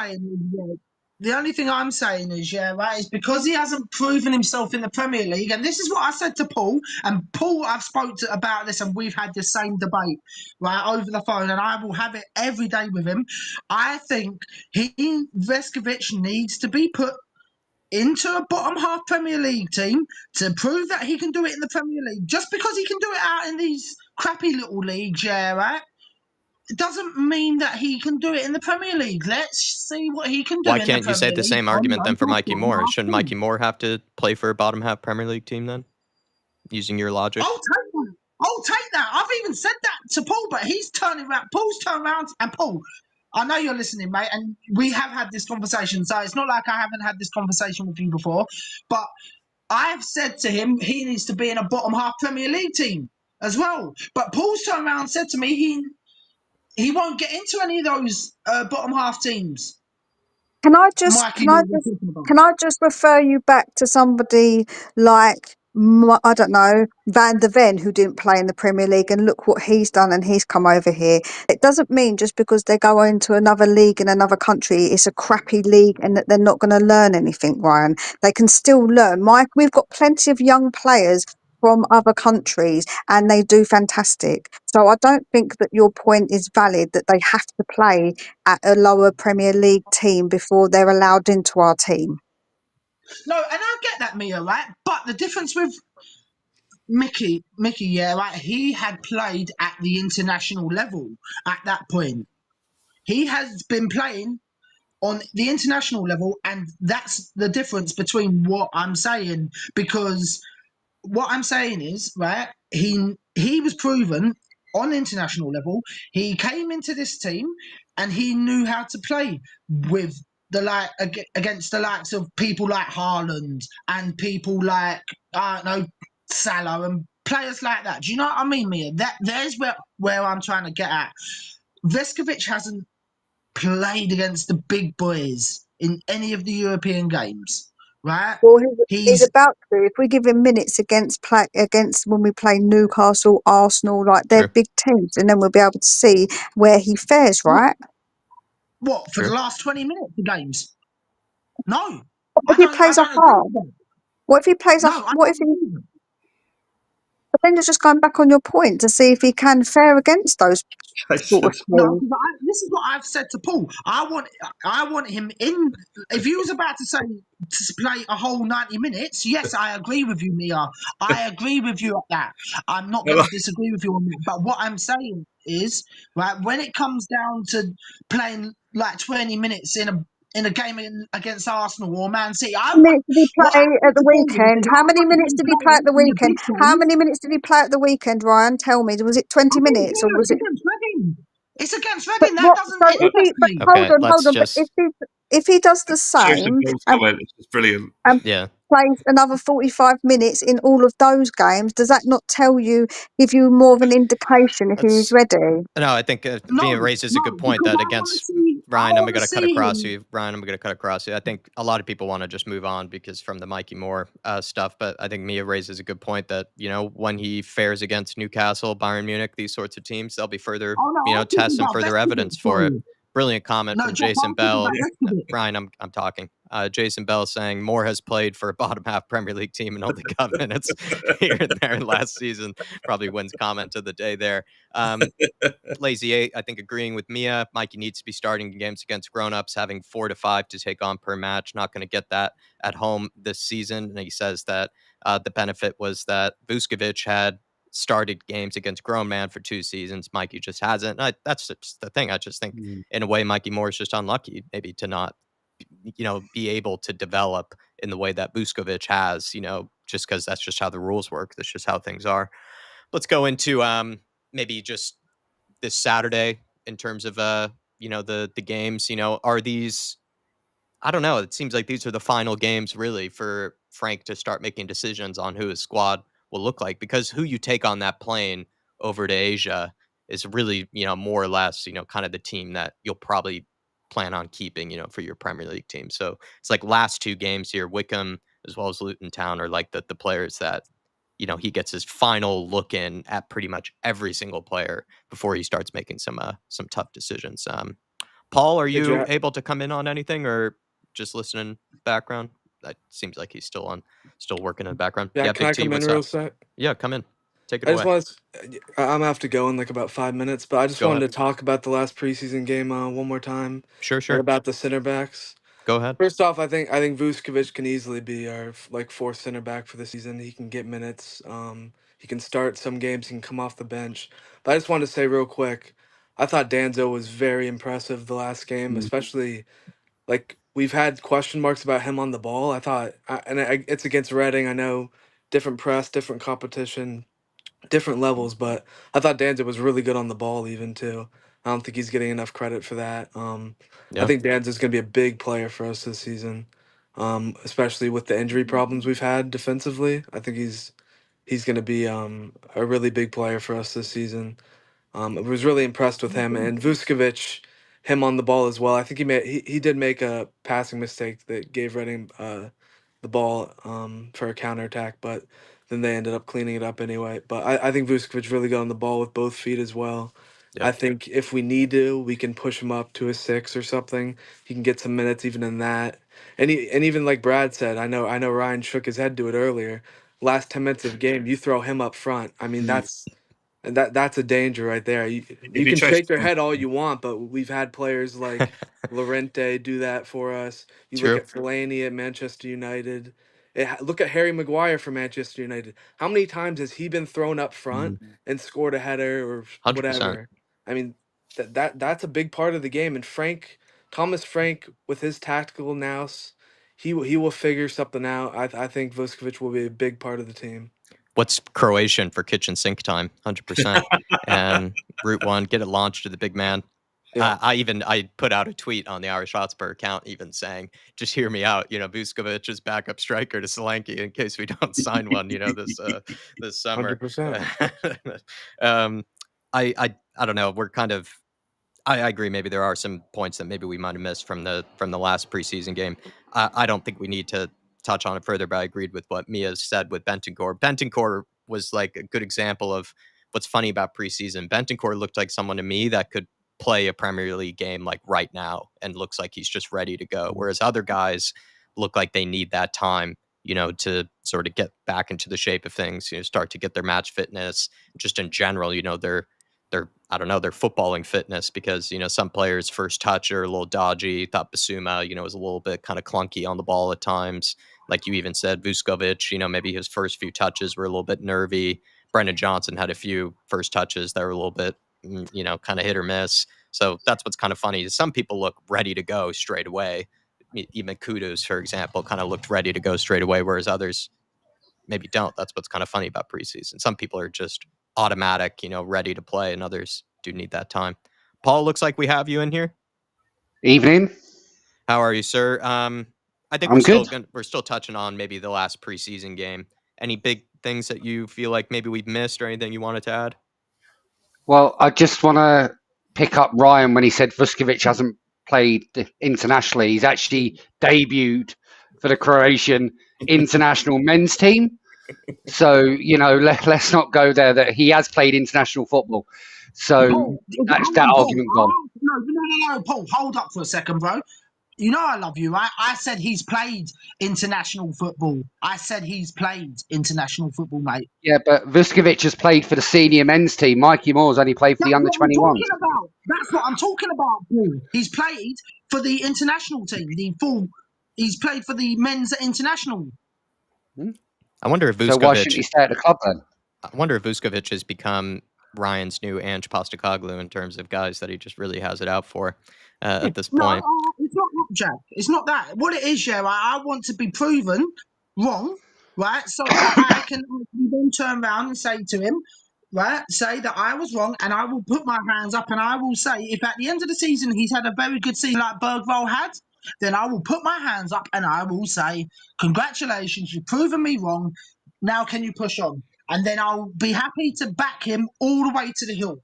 Speaking of Bergvall, actually, Bergvall looked like a guy that, again, needs this preseason, because I thought he was like, again, Brad's right. It is only Reading. It is only the first preseason game. So plenty of times I'm reading far too much into it. Bergvall looks like he needs this preseason, because he was pretty shaky on the ball. He had a couple of bad giveaways and just bad decision making, that we, to a degree, kind of saw last season, where he tends to give the ball away sometimes in some bad areas. But he is also coming back from injury. So, of course, this is what preseason's all about, giving guys these minutes to get back into the shape of things. Anybody have anything that we might have missed? We're reaching about an hour 40 in. We got about 10-ish, 15 minutes, left. Anything that we might have missed tonight? Maybe Sonny leaving? That's what I was actually going to. Yeah, I was actually going to say that was very. I found it very sentimental as well. I found he had a very poor game against Reading, and I thought maybe we saw. I think he's going to have to play differently when he comes on for Tottenham now, and I think he'll be a situation where you're not going to be playing every game like most of the squad. But yeah, the other thing I want to make a point out is I thought Kudus. And this is the difference between Kudus and Brian Hill. And I'm using Brian Hill. There's a reason I'm using Brian Hill. Brian Hill is a very, very talented, skillful footballer. But in the Premier League, he's like a feather, and he gets knocked down. So I never thought that Brian Hill would actually become a decent Premier League player. Whereas Kudus is really difficult to get him off the ball. He is built he's very, very strong. Deceptively strong. Yeah. And if you go on, I know the YouTube clips can be misleading about anyone, but if you watch some of the YouTube clips, He just holds on to that ball very, very. He can't be knocked off that ball, and I think that is in the Premier League. That's very important for a player that's going to carry the ball, and carrying the ball is very important tactically as well because it takes other players out of the game. If you've got, you get past the player, that player is effectively out of the game. So you want players to carry the ball. Gascoigne used to do it, and I noticed last season Bergwijn used to do it as well. So we could have some decent players there for that part of our game. I do completely agree with you on Kudus. I think, yeah, like you said, the highlight package of him. But then I remember when we played him, before, like Dave and I complained, we were like, can someone just get the ball off of this guy? It's just becoming so annoying. Like he just seems to hold on to it. And like you're saying, he seems to ride challenges really well. Like someone will clatter into him and then they bounce off him, or for some reason he just doesn't get phased by it. Whereas plenty of other players, do the Brazilian, rolling around a million times after they get hit. He's a guy who doesn't seem to go down easy. In fact, he doesn't really look like he wants to dive to the floor after making contact with him. Like even James Maddison, for example, right, tend to have that problem, where someone would kind of give him a harsh challenge and he would kind of go down a bit easy and then roll around for a while. Whereas Kudus just goes and goes and goes and goes. Like you have to pull him down by his shirt practically if you really want to grab a hold of him. And to a degree, we saw that against Reading. There was that ridiculous run that he had where he just takes it past 3-4 players and everyone's trying to take him out and he's just evading all of them. He's a rhino. But Sonny, I think Tyler had to go. Mia, I mean, what do you make of Sonny? Do you think he could actually be leaving? We were told maybe he is going to stay, and now it feels like maybe it's the other way around. Yeah, it's really difficult, isn't it? He looked really rusty. He didn't look on it at all. Although some of the balls were a bit waylay when they were passed, but I don't think he looked on it at all. He looked tired. Yeah, I don't know. His body language weren't very good, and even when he come off the pitch, I think I can't remember who it was. They kind of patted him on the shoulders and was a bit. So he didn't look himself. So I'm not quite sure if there's something else going on with him, possibly, but I think that he will. I think he might leave. I didn't think he would, but I think that he possibly could now. Do you know that? I never really thought that, and I don't want him to go unless he wants to go because I think I won't push him out the door. But I've got a feeling that he actually might go. I really do, and I do think that if we do let him go, we definitely need somebody else. I think on that side that's not Mikey Moore. What do you make of what Matt's saying here? Like whether it's Son's decision to leave or the club's decision to leave? Because that's what's also maybe a bit confusing is that it seems like it is kind of up to Son whether he wants to stay or go. It feels like it's not like the club is deciding. I think that they will because he's been such a big part of Tottenham. I just don't see them pushing him out the door unless he wants to leave. I don't think they're going to say to him, "Now here you go, Son. Here's your P45. Off you trot." I just can't see them doing that with Sonny. I really can't. So I think they probably will leave it up to him because now he's won the trophy with us. I think that they're going to say, "Well, you've won the trophy, so." If you want to stay, you can stay. If you want to leave, you can leave. So I do think it will be up to. Stop shaking your head. It's my opinion, and I don't know what the club are going to do. I've got no control on what the club do and what Sonny does. So this is just my opinion. Well, from a really cynical point of view, the club will want to keep him for all the the money he brings in from the South Korean part of it. So I don't think that the club base. I think they'll say to him if he wants to leave. Don't think they're going to hold him hostage, Brad. I think if he says I really want to go, I don't think they're going to hold him hostage and say you must stay because we want the money. So I think it's in the club's hands as well, but I think it's also in Sonny's hands. I think if he really pushes to leave, then he should leave, right? Just like any player if they want to leave. I think Thomas Frank will want to keep him as well. So I think I agree with you, Amir. I think it'll be left to Sonny to make that decision. Paul or Rain Man, good to see you, Rain. Are we being too sentimental by it being down that way with Sonny, where he's allowed to decide? I have a big thing to say on this. That I just think everybody is missing the point. Everybody is judging Sonny. Everybody is confirming their bias on who Sonny is based on his first 45 minutes against Reading in pre-season. I'll tell you exactly what was going on with Sonny in my humble opinion, and I'm 99% sure I'm right. Sonny has to go on the Korean tour. He absolutely has to. Oh, Not just for us, but for Sonny. He has to go. There is not a chance in hell that Sonny was going to risk getting injured in that game. Oh, I see what you're saying. Everybody's going on. Oh, Sonny was awful. Sonny was this. No. Sonny was just having a very gentle run out and making a 1% effort, because I don't even know why he was played, quite A frankly. kickabout in Reading. I don't even think he could not risk any kind of contact. Well, that tackle on Pedro Porro was. Yeah, jeez. Yeah. He could not risk anything. He should not have played. He should not play until he goes to Korea, because otherwise it's pointless. Fair point. I never thought about it that way. Can I just say my opinion wasn't any bias. I never said about Sonny being so terrible. I've always said about I love Sonny and I think that he's class. So I've never had like bias or whatever. My opinion is my opinion based on what I saw, what I think. Mia, I'm not attacking you. I'm contrary. I know, I'm just saying. I'm contraring an opinion that seems incredibly prevalent across everywhere that I've seen. I've been desperately waiting to get on this fan panel. Sorry, I had dinner with my wife. Desperately to say my piece, because nobody's saying it. No, I never thought about it that way. Sonny shouldn't play. We're talking about millions of dollars here, tens of millions, on the line, for him to be available for that Korea tour. That's it means even more than money for him, I'm sure. Yeah, even more than money. Oh yeah. I mean, the guy is, if anything, he gets more minutes, with the, being rolled out from camera event to shooting event to filming event. He does a million commercials, he does a million, media stuff. He's almost doing more media stuff than he actually does on the football pitch when he's out over there in Korea. I remember, we got that glimpse of like Richarlison and him doing some Korean game show or something that one year, when Conte was still around. So there was the eating challenge as well, the Korean eating barbecue challenge. Now, this is not to say, because I've seen it, everybody's seen it, that there's been a gradual decline in Sonny. I think he takes 2 touches more than he used to. Yeah, in my opinion. Yeah, and whether that means he's not up to the standard but I don't agree with this opinion that his performance against Reading is in any way symptomatic of anything other than Sonny cannot risk not going to Korea.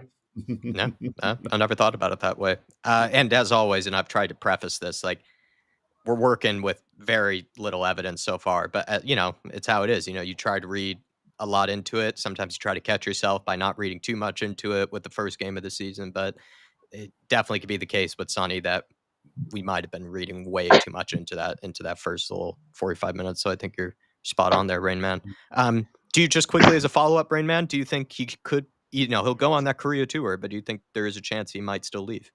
If I was to bet on red or black, I would be betting that I would be betting that LA or something similar has already been done, and it's waiting for the Korea tour to finish.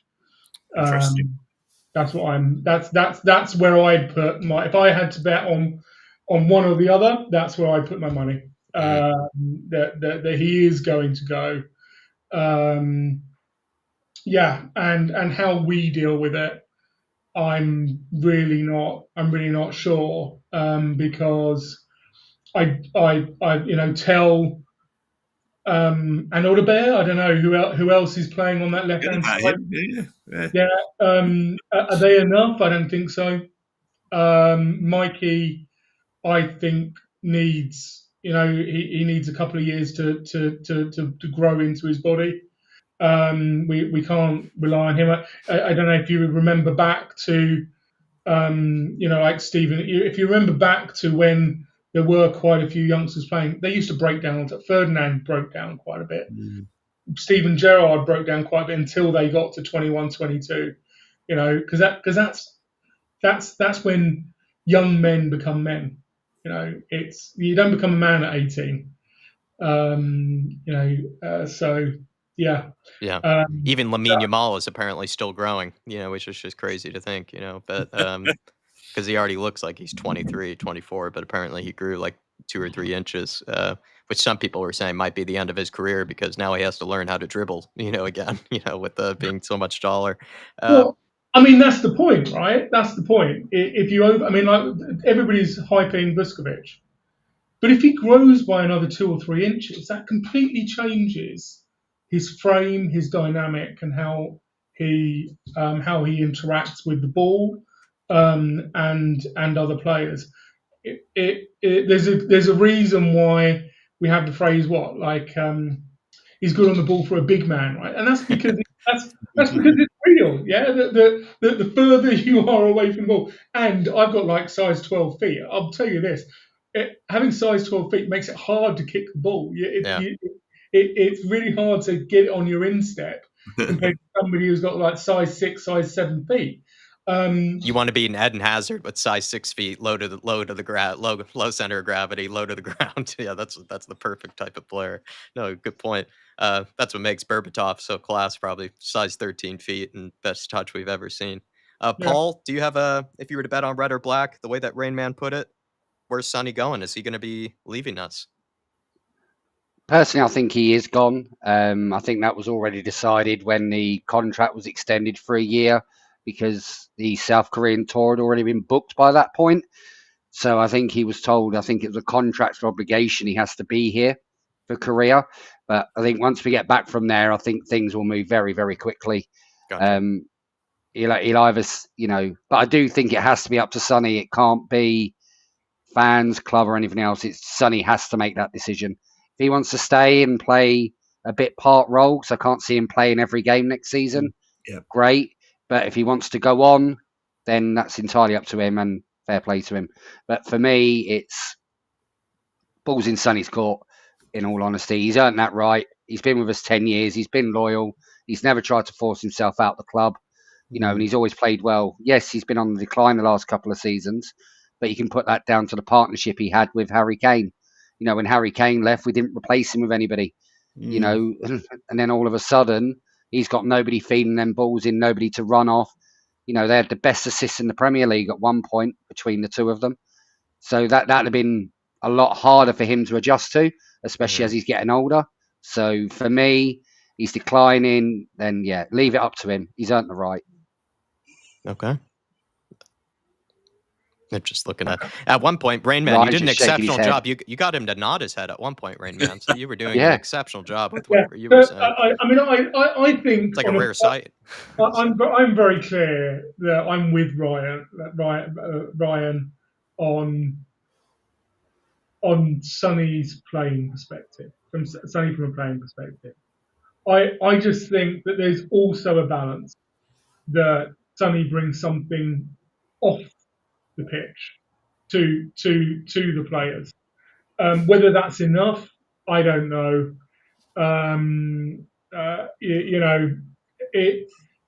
Personally, if it was up to me and I could choose whether Sonny, I'm going to be hated for this, choose whether we let Sonny go after the Korean thing or not.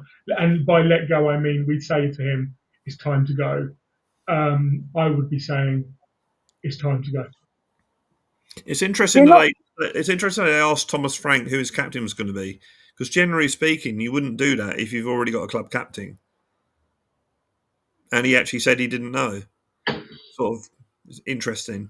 I mean, you could read it could be just totally irrelevant, or it could mean that something is happening in the background. Because normally, when Sonny was given the captaincy, it's because Harry Kane was the captain and he'd gone. So. Yeah, it's very, when you already got a club captain to ask him who's going to be your captain. So, it's all very whippy. It smells. Well, that's what I'm saying is, it's a little thing to, get the conspiracy theorists grabbing what up. I would say your tin hat's on again, Brad. What I would say is, if he does stay, I think that the younger players, as a role model and as somebody who's one of the best two-footed, like you don't see many that are 50-50 on both feet like Sonny is. he could teach youngsters a heck of a lot. I'm not saying that's why we should exclusively keep him. If he wants to go, like I say, he should go. But I think that we always say, oh, who are these players going to learn off? Who are these youngsters going to learn off? He's one of a great player. And like I say, one of the best I've ever seen on both feet in my time, like 50-50 feet wise. That very rarely happens. True. So I think that if he did stay, that would be something that wouldn't be a negative Just in to add, my eye. just to And add I, something, like, didn't we want to cash in on Kane, right? Because we were like, well, this is our only chance to get any money out of it. Are Spurs looking at it the same with Sonny, whereas like we don't know, maybe he might go on a free, so this is our one chance to, cash in on him. I'm in not some saying you're degree. going to get a lot of money for Sonny that we got for Kane. Yeah, Uh, we're not and going to get. I mean, We're when not we, going to when, get 50 plus million or anything like that. I'm of the opinion that, not saying for Sonny, but certainly with Kane, if you kept in the season and he goes on a free, I mean, all right, we made the Champions League anyway, but say we made the Champions League from the league position because of Kane, then that 90 millions that you've lost in transfer fee, you've actually got back by getting in Champions League. So I think it's a sort of swings and roundabout situation. we didn't make the Champions League. Sorry? We finished. Yeah, I know. sixth. I'm saying to take that out of the conversation, right? Yeah. If we'd have say we got knocked out of the Europa League in the quarterfinal, whatever it might say, we'd have kept Harry Kane and he improved our league position, and we got in the Champions League because of our league position, because we kept Harry Kane. That's what I'm saying. I think we unequivocally would have finished above. We would have finished above Villa in our first season if we'd kept Harry Kane. I'm very much. I just don't give a monkeys about money. I don't care about money in the slightest. Yeah. You don't look at it from the accountant's perspective. I am an accountant. I do not care about money at all. I don't care how much we get for players. I don't care. They will sort it out. I agree with Mia, and I have the same thing about Vuskovic. People are like, send him out on loan. No. Do you want him to go out on loan and learn from some centre backs who could not even get into a Premier League team, or do you want him to stay and learn from Romero and Van der Ven? Which is it? If you had your kid who was, some super bright, coding prodigy, would you send him to some second-rate institution to learn his trade, or would you send him to Cambridge or Oxford to learn with the best? Yeah, send him to Seattle. Or Seattle, exactly. I do not get the obsession with loaning players. I really don't. I don't get it. I think I'm absolutely clear in my head. You loan a youngster when they're past the age of 20 for them to get first team minutes, but before the age of 20, they need to be trained, taught, and gymmed at Hotspur way. Brainman, since we only have a few minutes left before the 2-hour mark, is there anything you feel like you didn't hear us chat about, or anything that you wanted to get off your chest, or Brad, or anybody, just final few minutes here before we start wrapping up? Any things that I'll be honest, want to chat? I haven't been listening to everything. That's okay. I'm not offended at all. Because I've been with my lad, and I've jumped on as soon as as soon as I could. I'm glad that I got my Sonny rant. I'm glad I got my Sonny rant in. I will say on Morgan Gibbs-White, I'll say my little bit on Morgan Gibbs-White, which is we need to be reporting Marinakis to the Premier League Association or something, isn't it? The Premier League. Premier League or the arbitration for sport, whatever it's called. Yeah. Because he quite frankly is he's that's it's me. It's me. If you can hear a siren. Yeah. It's the summertime. I leave my windows open. I have a guy screaming outside my apartment, so I have to mute myself. There's a rescue centre not far from me, so we get quite a lot of them quite often. The fire brigade, but I think we should be reporting him because it's clear that Morgan Gibbs-White is not going to take action, and he should. He absolutely should, because this guy is he's the thing that Frank said we shouldn't have in our dressing room, if you know what I mean. I'm not going to say it on stream. He needs to be taken down a few pegs. This guy, he's clearly somebody who always bullies people and gets his way, and he needs to be. I don't like bullies. I was bullied as a kid, and I learned that the best way to deal with bullies is to turn around and smack them in the face. Well, Daniel Levy hopefully might be that guy. We know he's not necessarily a bully, but a bully when it comes to the transfers. I don't He think gets he his is. way. I He don't gets think his he is. way. So I don't think he is. I think Levy's really weak. okay. I think Levy's really, really weak. I think there's a reason why he goes after players where there's value. There's a reason why we don't get the players that we want, and that's because Levy can only get players when he's got leverage. So a good example is Richarlison, was mentioned earlier. We got Richarlison because Everton were desperate to sell. We got Johnson off of Forest because Forest were desperate to sell. Kudos. Kudos, they were desperate to sell. There's always an angle. We never negotiate from a position of strength. We always negotiate because the other side is weak. So he's just he's always looking for the dead fish in the water, instead of the one that's swimming about actively. Grealish. Fair. Mia or Paul, any final words before we wrap this thing up? I put in Paul your guys' channel into the chat. Please, everybody, subscribe over to Paul and Ryan's channel. I put Mia's channel in there as well. Any final words from either of you two? Joe, what? Someone put a good point, and hello to Destiny 5 as well. I saw you said hello earlier. What are we going to do with Dragusin? Because does anybody want him to be sold or to go out on loan? Because I feel like that I don't know whether we should really be keeping him. Is that just me? I don't love Dragusin, to be honest. Like, I think he had a good amount of games last season to show his worth, and I don't think he did personally. But Mia, you're going to set Ryan off now. He won't be in the Champions League squad because I don't think he'll be fit. So you're going to set Ryan off now. I don't think we can sell though, because you can't sell an injured player usually. So we're kind of just we're going to have to hold on to him for the time being. Loan with an option to buy or something similar. I would absolutely be shifting Dragusin on. Dragusin, Kinski, these were buys that I didn't really get at the time, and they've not made any sense since. Although Kinski played quite well, but that's beside the point. We shouldn't have signed Kinski from a squad management perspective, not a quality perspective.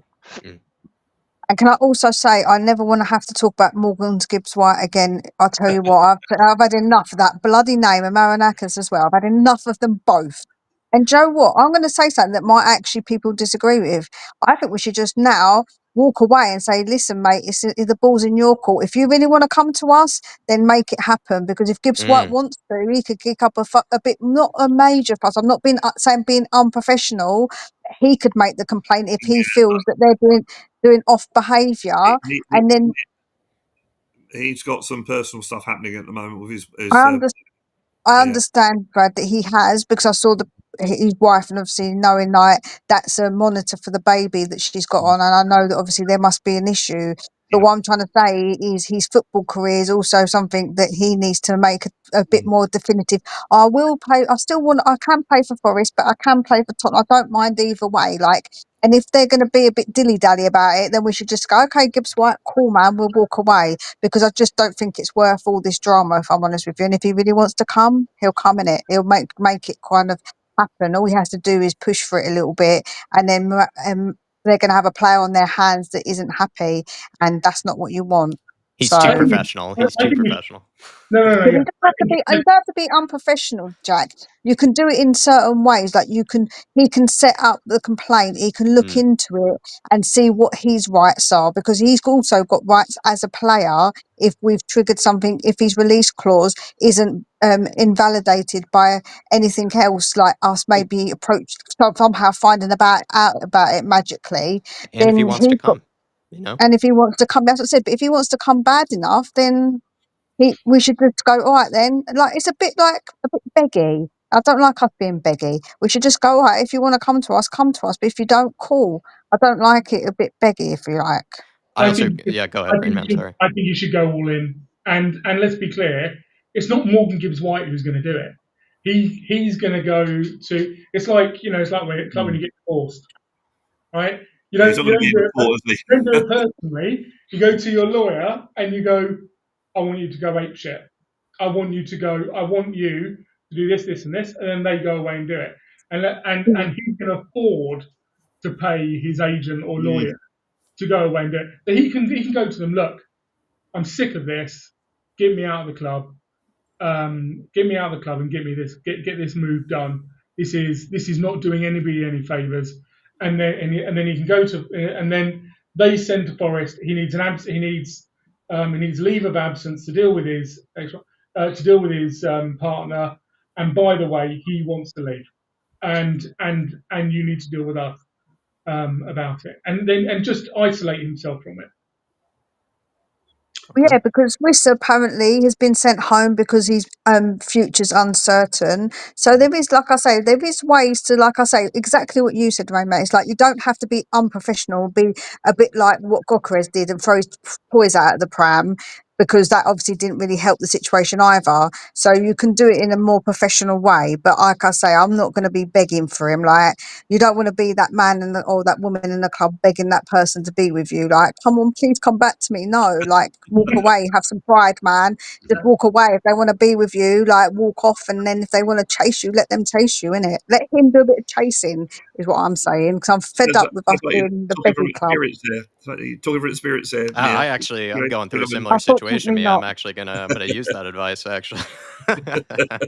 I also For agree me, with though, Mia. I agree with Mia saying, like, I'm kind of just also tired of the Gibbs-White situation. Like, that's why I didn't even go with a panel show yesterday, because I just don't think a whole lot's really changed. And so then I just felt like I'd just be repeating myself from the previous panel show from the last week on Tuesday. So I just was like, I'm just gonna sort of go without it, because it just felt like nothing's really changed. And that's what's sometimes a bit frustrating, which is why I like the fan show, because it's opportunity for people like yourselves who don't get to talk as often as I do, on Spurs. So it's nice to actually hear other people. Sorry, Paul, though, I cut across you. that's right. For me, for Morgan Gibbs-White, though, because we've been accused of doing something wrong, if we was to walk away, isn't that kind of admitting that we have done something wrong? So, No, I not. think on this one that we've got to stand our ground. We've been accused of something that we haven't done. So I why don't should think. we walk away?